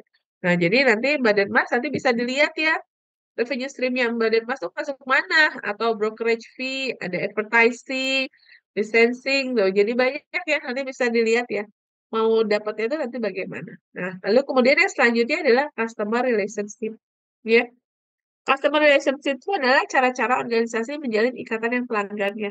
Nah, tadi kan sudah ada ya, mulai dari tadi customer segment, lalu kemudian value, lalu kemudian channelnya, gitu ya, ada revenue-nya, penjualannya, masuk ke customer relationship-nya. Produk kita sampai ke pembeli, tapi gimana caranya ya supaya pembeli itu mau beli lagi produk kita, terjalin ada ikatannya, gitu loh. Itu tuh nggak gampang loh. Seperti Mbak Detmas tuh, kalau Mbak Evri gosok gigi, odolnya pakai apa? Zap, Bu. Zap. Zap. Z-A-C. Oh, Zek, Zek, Zek, Zek itu ya. Nah, kenapa Mbak Evri pakai Zek itu? Iya, awalnya tuh termakan iklan. Katanya pramugari itu biar giginya bersih, putih gitu, pakai Zek itu, Bu. Nah, terus kemudian mendapatkan value-nya. Iya, iya ternyata juga lumayan ampuh gitu, Bu. Misalnya kita habis minum kopi gitu, apa, bersih gitu jadinya. Wah, oke. Berarti Mbak Evri membeli produk tersebut kan, akhirnya kan? Iya, Dan awalnya iklan, terus kemudian Mbak Evri lihat juga value-nya dari produk tersebut, akhirnya membeli gitu. iya, Bu. Nah, setelah membeli, ada nggak terjalin ikatan? Iya, akhirnya kan beli-beli terus, oh ternyata udah udah dapat manfaatnya gitu, yang sesuai yang Ya. diinginkan. Nah, makanya ya, Mbak Mas, bagaimana kita untuk membuat customer relationship gitu ya. Nah, jadi ini strategi yang diperlukan atau siapa yang akan menjalankan atau membuat saluran distribusi nilai dan produk selalu lancar sampai ke tangan pelanggan. Nah, yang pertama kan adalah membentuk dulu yang namanya customer satisfaction, ya. Bentuk dulu tuh kepuasan pelanggannya. Kalau yang namanya pelanggannya puas, pasti akan terjalin kok customer relationship-nya ini. Kecuali kayak tadi yang saya bilang, macos tutup merah. Saya puas, tapi ternyata lama banget waktunya gitu ya. Waktu pengirimannya dan lain-lain itu lama banget. Akhirnya ya customer relationship-nya tidak terjalin dengan baik gitu ya. Tapi kalau saya iseng-iseng beli, mungkin saya nggak nungguin waktu gitu ya, nggak terpaut dengan waktu, ya mungkin bisa jadi. Tapi yang pasti adalah di dalam benak saya, di dalam pikiran saya, kalau saya mau beli nachos enak itu adalah nachos tutup merah gitu loh. Nah, jadi bagaimana nih strateginya? Itu tuh yang penting banget loh. Ini susah loh untuk membuat yang namanya customer relationship. Karena gimana pun juga ya, kita nggak mau beli itu putus cuma satu kali gitu loh ya. Dalam artian itu iklannya sebagus-bagus mungkin, lalu kemudian kita tidak berharap bahwa orang itu akan kembali lagi. Itu tuh aduh, sayang banget kalau kayak gitu. Berarti kita nggak bisa retain customer gitu ya. Kita nggak bisa tuh menjaga customer tuh nggak bisa tuh susah gitu loh ya. Sama seperti kayak seandainya Mbak Mas itu ya, kalau seandainya kontraktor gitu ya, atau owner gitu ya, owner itu juga sama, dia juga harus customer relationship gitu ya. Jadi kalau seandainya tidak terjalin, ya bisa jadi besok-besok perusahaan kalian nggak mau, atau perusahaan siapapun nggak akan mau lagi pada saat dia tender gitu ya, nggak ada tuh yang mau ikut gitu ya. Karena apa? Ya karena tahu owner ini licik gitu ya, dia tuh pembayarannya susah dan lain-lain. Nah, makanya harus dibuat juga strateginya. Bagaimana ya caranya supaya memang ada terjalin ikatan antara customer dengan produk kita atau dengan jasa kita gitu ya. Cuma halnya pada saat kita berobat ke dokter gitu ya. Pada saat kita, ya dokter itu value proposition-nya adalah memberikan layanan yang terbaik. Segmennya yang orang sakit gitu ya. Mau ibu-ibu, kalau seandainya kan karena dia bukan dokter anak, ya berarti dia tidak berharap anak-anak datang ke dia kan. Tapi setidaknya adalah remaja, dewasa, yang sudah tua gitu ya, semua datang ke dia gitu ya. Lalu kemudian dia membuat channelnya apa? Ya membuat channelnya ya paling cuma iklan apa eh apa sih namanya tuh signage aja gitu ya. Lalu kemudian mungkin dia bekerja sama dengan beberapa produk obat dan lain-lain. Nah, customer relationship itu bagaimana dia buat strategi loh dengan menyapa, lalu kemudian apa yang sakit, lukanya gimana, diajak ngobrol dan lain-lain. Itu tuh yang akan mengena di dalam pikiran kita, dia akan mengena di dalam diri kita, sehingga akhirnya apa? Itu tuh sudah pasti udah positioning. Saya kalau sakit datang lagi ke dokter itu, gitu loh ya. Jadi yang terjadi tuh ya, kayak ibu saya tuh ya, kalau ke dokter harus ke dokter A gitu ya. Dan itu adanya di Bandung gitu loh ya. Jadi dia dari Denpasar sengaja datang ke Bandung itu cuma buat berobat aja gitu loh. Karena menurut dia itu katanya nggak ada yang tergantikan. Kalau dokter gigi itu cuma dokter gigi itu aja, gitu ya. Nah, ini ada yang namanya tipe dari customer relationship gitu ya. Ada yang namanya personal assistant, ada dedicated personal assistant, ada self service, ada automated service, ada communities dan ada co-creation gitu ya. Nah, lalu kemudian dari tipe customer relationship yang tadi ya, ada yang namanya personal assistant itu adalah adanya sales representative yang melayani pelanggan gitu ya. Nah, makanya si sales-sales itu tuh ya menjadi salah satu customer relationship. Gimana caranya orang mau beli gitu ya, dalam artian gini, tertarik untuk membeli itu adalah dengan adanya si personal assistant ya, kayak sales lah gitu bahasanya gitu ya. Ada yang sales nyamperin kita, ngejelasin dan lain-lain. Pernah nggak Mbak dan Mas membeli satu produk cuma gara-gara apa namanya, ajakan dari salesnya gitu? Maksudnya ajakannya ajakan yang positif ya, bukan ajakan negatif. Pernah nggak Mbak dan Mas membeli? Itu ya, sales itu. Saya tuh kalau seandainya ibu saya pergi ke mall, terus saya nggak ngizinin sendiri. Kenapa? Karena nanti dia bisa beli barang yang tidak sesuai dengan yang dia butuhkan. Karena apa? Karena si salesnya itu, gitu ya. Sama seperti dia tuh pergi pergi ke toko obat gitu ya, toko obat atau dia beli ke Watson atau ke Guardian. Terus nanti ada sales itu yang nawarin vitamin ini Bu, bagus Bu, dan akhirnya dia beli gitu ya. Jadi bisa jadi tuh, apa namanya, memang produknya bagus. Ditambah lagi ada customer relationship-nya yang memang bisa meyakinkan kembali. Nah, akhirnya memang terjadi transaksi. Nah, ada juga ya yang produknya tidak bagus, tapi personal assistant atau sales representative-nya bagus.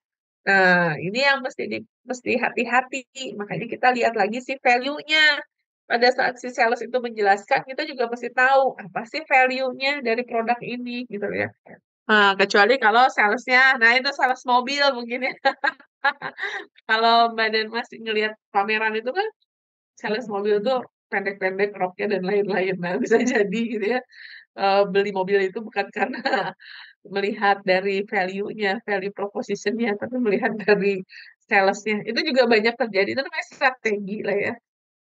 Lalu ada dedicated personal assistant, hubungan ini melibatkan dedikasi perwakilan pelanggan khusus untuk klien individu.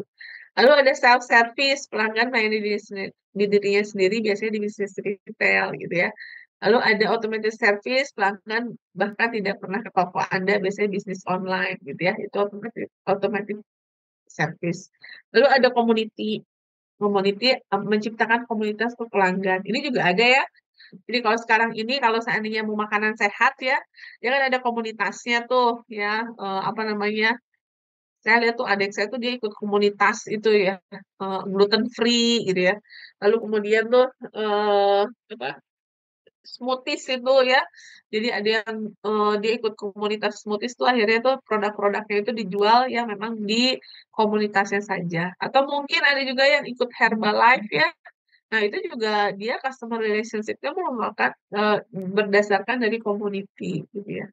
Lalu co-creation adalah mengajak pelanggan menciptakan sesuatu untuk bisnis Anda. Jadi mengajak pelanggan, menurut pelanggan tuh yang dibutuhkan apa sih? Nanti saya bikin ya, gitu sesuai dengan apa yang dibutuhkan. Aduh, kayaknya enak banget deh ya kalau seandainya di kantor ini tuh ada yang jualan apa gitu ya. Lalu kemudian kita tuh bisa meng-create itu supaya uh, bisa mengambil pelanggan gitu loh ya. Jadi tapi ini biasanya co-creation-nya berdasarkan dari survei. Dari survei dulu, baru nanti kita akan menginisiasi proyek itu apa. Nah, setelah yang namanya customer relationship, nanti ada key activity, ya. Key activities ini mewujudkan utama dari sebuah bisnis guna mewujudkan value proposition. Hal terpenting yang harus dilakukan adalah perusahaan untuk mencapai bisnis model. Nah, jadi si key activities ini adalah bagaimana nih caranya ya? Ini adalah caranya, ya, cara untuk ya mewujudkan si value proposition, ya. Nah, bisa dilihat ya, key activities apa yang dibutuhkan untuk memenuhi value proposition. Ada problem sharing, ada solving, ada platform atau network gitu ya. Nah, jadi sama mana sih? Oke, resources ini juga sumber daya yang dimiliki oleh organisasi guna mewujudkan value proposition. Bentuknya berupa manusia, teknologi, peralatan, channel, dan brand. Aset terpenting yang dimiliki perusahaan adalah menjalankan operasional tersebut. Pastinya ya. Nah, key resources ini tuh sumber daya yang dibutuhkan untuk memenuhi value proposition. Ada fisikal, ada intelektual, ada human, dan ada yang namanya finansial. Nah, key partnership. Kayaknya kita berhenti sini dulu ya, soalnya ini masih panjang. Nah, ini contoh-contohnya nanti kita lihat. Ingetin saya ya, minta tolong ingetin, nanti kita ngulang lagi beberapa mundur ke belakang lagi mengenai yang namanya BMC ini. Nah, ini contoh ya, ini contoh dulu kita lihat ya. Nah, dimulai dari customer segment dulu ya. Customer segment itu dari BMW itu ada performance driven, quality minded people ya. Kalau seandainya kita mikir, kalau seandainya badan emas ya, yang terpikirkan dari BMW itu gimana sih produknya?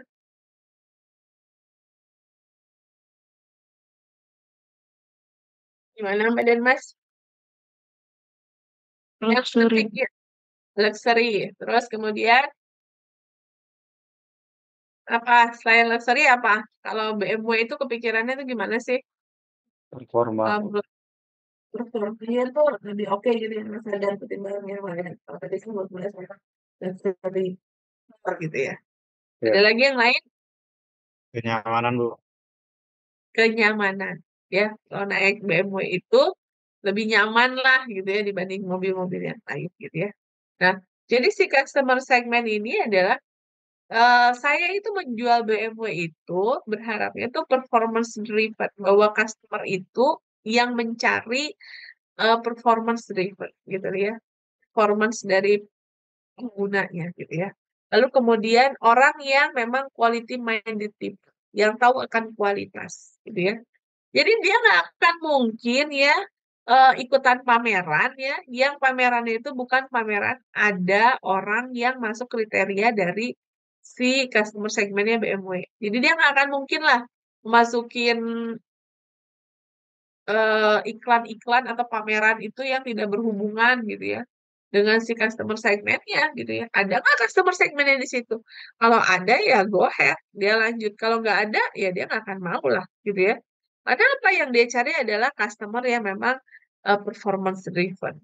Lalu dia akan mencari customer yang memiliki quality profile gitu loh ya. Nah, lalu kemudian ada yang namanya urbanites and conscious people sport. Nah, orang yang suka terhadap sport gitu ya, karena kan ini mobil kecepatannya cepat, tinggi gitu ya, yang dia punya adrenalin gitu ya. Nah, terus kemudian eh, mobil yang memang hanya digunakan di di apa ya, di daerah tertentu saja gitu ya. Jadi mobilnya itu nggak cocok nih kalau dibawa ke Kalimantan yang di hutan-hutan gitu ya. Nah, jadi dia sudah tahu nih, intinya itu adalah customer segmentnya dia tuh orang yang mungkin bisa jadi bos-bos gitu ya. Yang usianya itu pengusaha yang usianya itu 45 tahun sampai dengan sekian tahun. Jadi itu udah tahu dulu tuh customer segmentnya. Sehingga dia menjual mobil listrik dari BMW itu harganya mahal gitu ya. Ya dibanding dengan yang lain, ya karena dia sudah tahu customer segmentnya gimana gitu loh ya. Nah, dari customer segment itu nanti kita akan lari ke yang namanya value proposition ya. Apa sih yang di kelebihannya dia tuh si value proposition-nya apa dibanding yang lain gitu ya.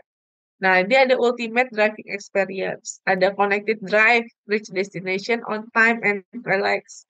Lalu kemudian remote service ya. Tuh. Dia tuh bisa menemukan find car, dia bisa menemukan dia karena punya GPS yang terkonek secara otomatis gitu loh ya. Nah, dari value proposition apalagi yang akan dibahas channelnya. Gimana ya supaya customer tuh tahu bahwa ini ada mobil BMW gitu ya. Nah, ada yang namanya online rental gitu ya. Lalu kemudian ada dealer gitu ya. Nah, jadi silakan dimasukkan. Lalu customer relationship-nya gimana? Always by your side, uh, at your service, co-pilot driver assistance, love brand ya, car for life, ada co-pilot driver assistant. Jadi dalam artian itu mobil ini gitu ya bisa dengan mudah gitu ya mau servis tuh dengan mudah lah gitu ya. Nanti bisa menghubungi kami dan lain-lain. Ya, jadi customer relationship itu adalah hubungannya gimana yang bisa terjalin gitu loh ya. Nah, salah satunya adalah BMW itu tuh layanan antar jemput untuk servis gitu kan. Nah, silakan dibuat. Nah, dari situ baru masuk yang namanya apa tadi kita berhenti di sana mana? Key resources ya. Key activities. Nah, lihat sih activities-nya. Apa yang akan mendukung si revenue? Tadi revenue-nya kelewat ya. Revenue stream-nya itu ada dari mana? Dari car sales ya, service and maintenance, ada leasing fee dan rental fee. Lalu bagaimana kita bisa mendapatkan si revenue stream itu? Dengan key activities-nya adalah sales dan marketing gitu ya. Lalu kemudian inovasi for better driving ya. Nah, jadi ini yang bisa kita lihat nanti key activities, key partner, key resources gitu ya. Lalu terakhir adalah nanti kita juga akan membahas mengenai cost structure-nya gitu. Ini nanti yang akan Badan Mas buat tuh sampai dengan UTS tuh seperti ini gitu ya. Nah, bisa ada dua cara dengan bisnis model canvas atau dengan design thinking. Sampai sini ada yang mau ditanyakan terlebih dahulu?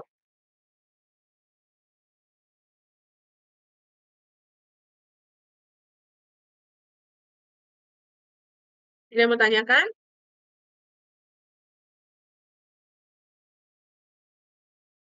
Ya, Nggak ada. Kalau nggak ada ditanyakan, nanti minggu depan silakan sudah dibuat kelompoknya, lalu kemudian dibuat di list, di grup ya, kelompok-kelompoknya, lalu kemudian sudah mulai menentukan ide bisnisnya apa, gitu ya. Jadi kita pelan-pelan sudah sudah mulai ketebak mamanya Mas Asraf ini akan membuat apa, kelompoknya siapa saja. Silakan ya. Jadi minggu depan itu materi sudah tidak terlalu banyak karena mengulang yang si BMC ini. Lalu kemudian saya masuk desain thinking cuma sedikit lah desain thinking. Udah selesai, udah nggak ada materi lagi kita. Selesai sampai dengan UTS. Ya, sisanya adalah Mbak Dedmas nanti yang akan mempresentasikan bagaimana progresnya. Gitu. Ada yang bertanyakan mengenai hal ini yang barusan saya jelaskan? Nah ya, Ibu mau tanya, iya. untuk produknya nanti itu masih berupa di lingkup sipil atau gimana ya, Bu? Ya, jadi sekarang kembali lagi ke yang namanya substansi keilmuan. Mas Idam kan ada di sipil ya, jadi sebaiknya adalah sesuai dengan substansi keilmuannya, gitu sih.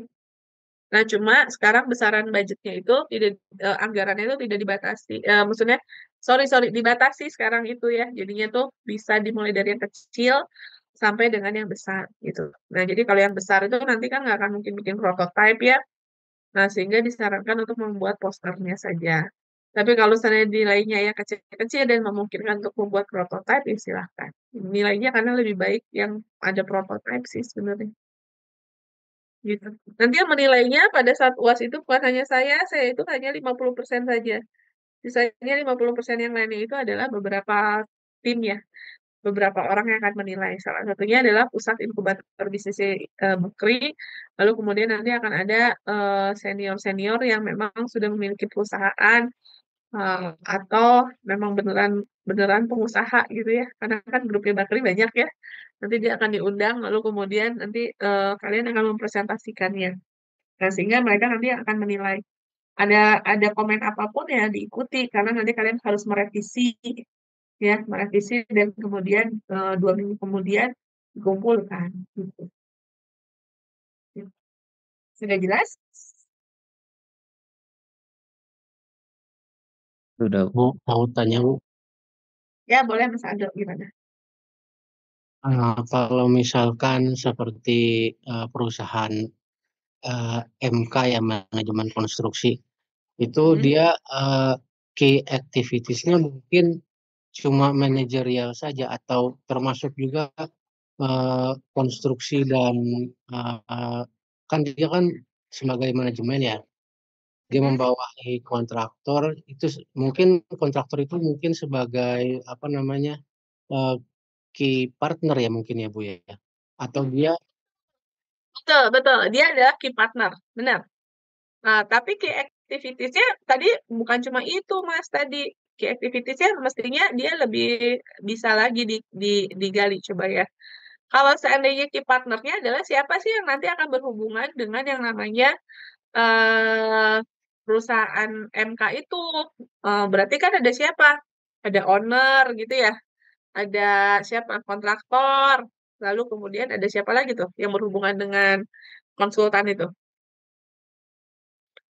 Siapa aja, Mas? mungkin kontraktor, konsultan pengawas, mungkin kontraktor elektrik dan lain-lain gitu ya. Nah itu jadi kalau misalkan key activitiesnya apakah termasuk yang dilakukan oleh key partner juga seperti misalkan dia konstruksinya dan perencanaannya mungkin. Hmm, Kalau di key activities itu ya, apa sih yang akan Mas kerjakan? Apakah Mas akan, apa namanya, jadi tuh dia akan mendukung si value proposition-nya, key activities-nya. Jadi kan si value proposition-nya adalah Mas itu mempunyai konsultan manajemen manajemen proyek ya, atau manajemen apa? Konsultan apa tadi? Manajemen proyek kan gitu ya? Iya, manajemen konstruksi Pak. Ya, manajemen konstruksi. Nah, lalu kemudian Mas itu memberikan satu value proposition itu adalah anytime bisa menghubungi gitu ya. Lalu kemudian eh, lalu Mas itu memiliki satu database yang menggunakan AI gitu ya. Contohnya gitu ya. Jadi nanti kalau seandainya kan Mas harus baca apa namanya KS ya, harus paham terhadap KS gitu ya, bahwa spesifikasi ini contoh aja ya Mas ya, bahwa kalau pakai umpamanya prosesnya kalau mau pakai mau mau ngecor berarti harus ada zat aditifnya mereknya ini gitu. Lo mau ngaspal berarti spesifikasi aspalnya ini gitu ya. Nah, lalu kemudian value proposition-nya kalau Mas mau membuat perusahaan manajemen konstruksi itu value proposition-nya gimana Mas kira-kira? Yang bisa dihubungi kapan saja, timnya itu siap, sedia gitu ya, timnya itu merupakan tim yang ahli gitu ya. Lalu kemudian memiliki aplikasi gitu ya, yang bisa langsung mencari mengenai spesifikasi oh ya. Nah, sehingga terus kemudian nanti ada e-form, umpamanya pakai electronic form gitu ya, yang nanti kalau seandainya minta persetujuan apapun tuh udah nggak perlu lagi kertas gitu ya. Nah, itu kan menjadi value proposition ya, Mas ya? Bener nggak, Mas? Iya betul. Nah, lalu sekarang adalah key activities itu adalah yang dibutuhi untuk memenuhi value proposition. Bagaimana caranya untuk Mas itu menciptakan yang namanya electronic form. Formnya itu adalah tidak perlu lagi di print, tapi udah pakai elektronik yang nanti bisa kita lihat pakai aplikasi. Berarti apa yang dilakukan Mas? Kira-kira berarti Mas akan membuat platformnya.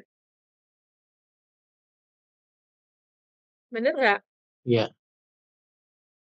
Ya kan? Berarti Mas akan membuat platform yang namanya e-form tadi itu ya, supaya nanti semua orang itu nggak usah lagi di print, bisa langsung dilihat situ. Lalu kemudian tadi apalagi value-nya, value proposition-nya, mamanya bisa dihubungi kapan saja gitu ya. Nah, berarti nanti Mas itu akan membuat yang namanya apalagi tuh eh, problem solving gitu ya. Jadi kayak database problem solving gitu ya. Jadi nanti siapapun itu akan bisa menghandle permasalahannya. Jadi nanti Mas akan membuat umpamanya satu database mengenai problem solving. Nah, sehingga pada saat Mas Aldo nggak ada di proyeknya, tapi semua tim itu bisa menyelesaikan jika terjadi masalah gitu loh ya. Ada dispute mengenai spesifikasi atau mengenai metode kerja dan lain-lain. Nah, itu tuh bisa terselesaikan. Nggak bilang, nanti ya Pak Aldonya belum datang gitu. Udah nggak ada lagi kayak gitu tuh. Gitu. Bisa kebayang nggak Mas Aldo? Ya, kebayang Bu. Jadi mulainya kan dari customer tadi ya Bu ya. Terus dari customer kita pecahin Ke, jadi value proposition-nya, baru dari value proposition itu keluar key activities-nya itu Bu ya, begitu ya. ya, ya, ya, ya. Jadi tuh dari value proposition tuh banyak banget ya luarannya ya. Jadi bukan cuma si kayak activities aja ya, banyak banget ya. Apa customer relationship itu juga dari key activities ya, revenue juga, channel juga dari key activities ya. Intinya adalah yang utama itu adalah si value dulu. Sebenarnya customer itu ya so-so lah ya, cuma dia akan membedakan kan pada saat customer itu adalah kita tahu dulu ya customer siapa. Kalau kayak kalian kan udah berarti proyek gitu ya, perusahaan kontraktor gitu ya. Nah, berarti kan nggak banyak. Nah, lalu tinggal dimasukkan kembali customer segmennya itu. Siapa sih kontraktornya? Kontraktor umpamanya khusus jalan, karena kan kalian akan membuat yang namanya konsultan untuk konsultan perencanaan untuk jalan gitu ya. Nah, jadi tinggal tentukan dulu customer-nya. Setelah customer-nya, baru tentukan yang namanya value proposition-nya. Makanya penting banget, hal yang paling utama itu adalah si value proposition-nya. Karena value proposition itu harus connect dulu terhadap si customer nih. Langkah awal tuh ini dulu. Baru nanti kita kembangkan. Karena kalau seandainya kita tahu customer-nya, nggak tahu value proposition-nya, nggak akan jalan. Kalau value proposition ya nggak tahu customer ya nggak akan jalan juga. Ini dua kunci utama. Setelah itu nanti baru tentukan bagaimana cara pemasarannya, bagaimana cara uh, how to treat your customer gitu ya. Ini udah ada customernya, kan udah ada produknya. Tapi gimana caranya nih connect-in nih antara si customer dengan si produknya gitu kan. Gitu Mas Aldo. Jadi yang utama itu adalah dua item itu ya. Kalau seandainya dari produknya atau jasanya adalah si value proposition. Tapi kalau dari customer-nya adalah customer segmen tadi. Ya, dari customer segmen itu baru nanti kita bisa menentukan promosinya dan lain-lain, channel-nya dan lain-lain. Sedangkan dari value proposition, tuh banyak banget. Karena itu yang mau kita jual sih. Kalau kita nggak tahu dulu produk kita itu unggulannya apa, eh, produk kita itu keunggulannya gimana, lalu kemudian apa itu produk kita gitu ya, gimana kita mau jualan. Nanti dari key activities nanti ada key resources. Key activities ada setelah key activities tadi key resources. Nah, resources itu adalah siapa yang mensupport kita. Mas Aldo tadi mau bikin manajemen konstruksi gitu ya. Lalu kemudian kita harus punya yang namanya sumber dayanya. Sumber dayanya siapa? Atau kita mau bikin satu produk. Nah, kita juga butuh yang namanya key resources. Berarti siapa? Ada vendornya gitu ya.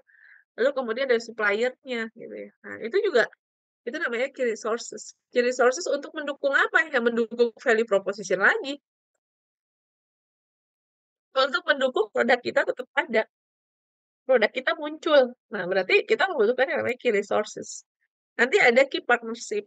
Nah, key partnership itu adalah bagaimana kita bekerja sama gitu. Ya semuanya mendukung. Kalau key partnership itu udah secara umum ya. Produk udah jadi, customer udah ada, bagaimana nih dukungan dari partnernya nanti gitu.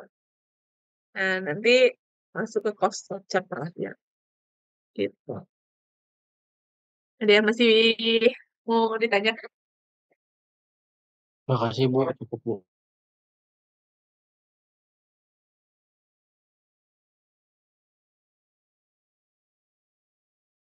Ya, nanti mungkin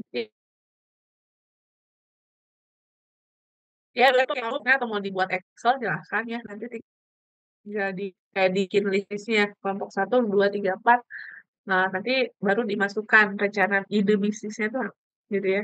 Nanti baru setelah itu nanti kita pelan-pelan kita akan membuat yang namanya ada dua alternatif yang tadi saya bilang untuk menentukan ide kita itu.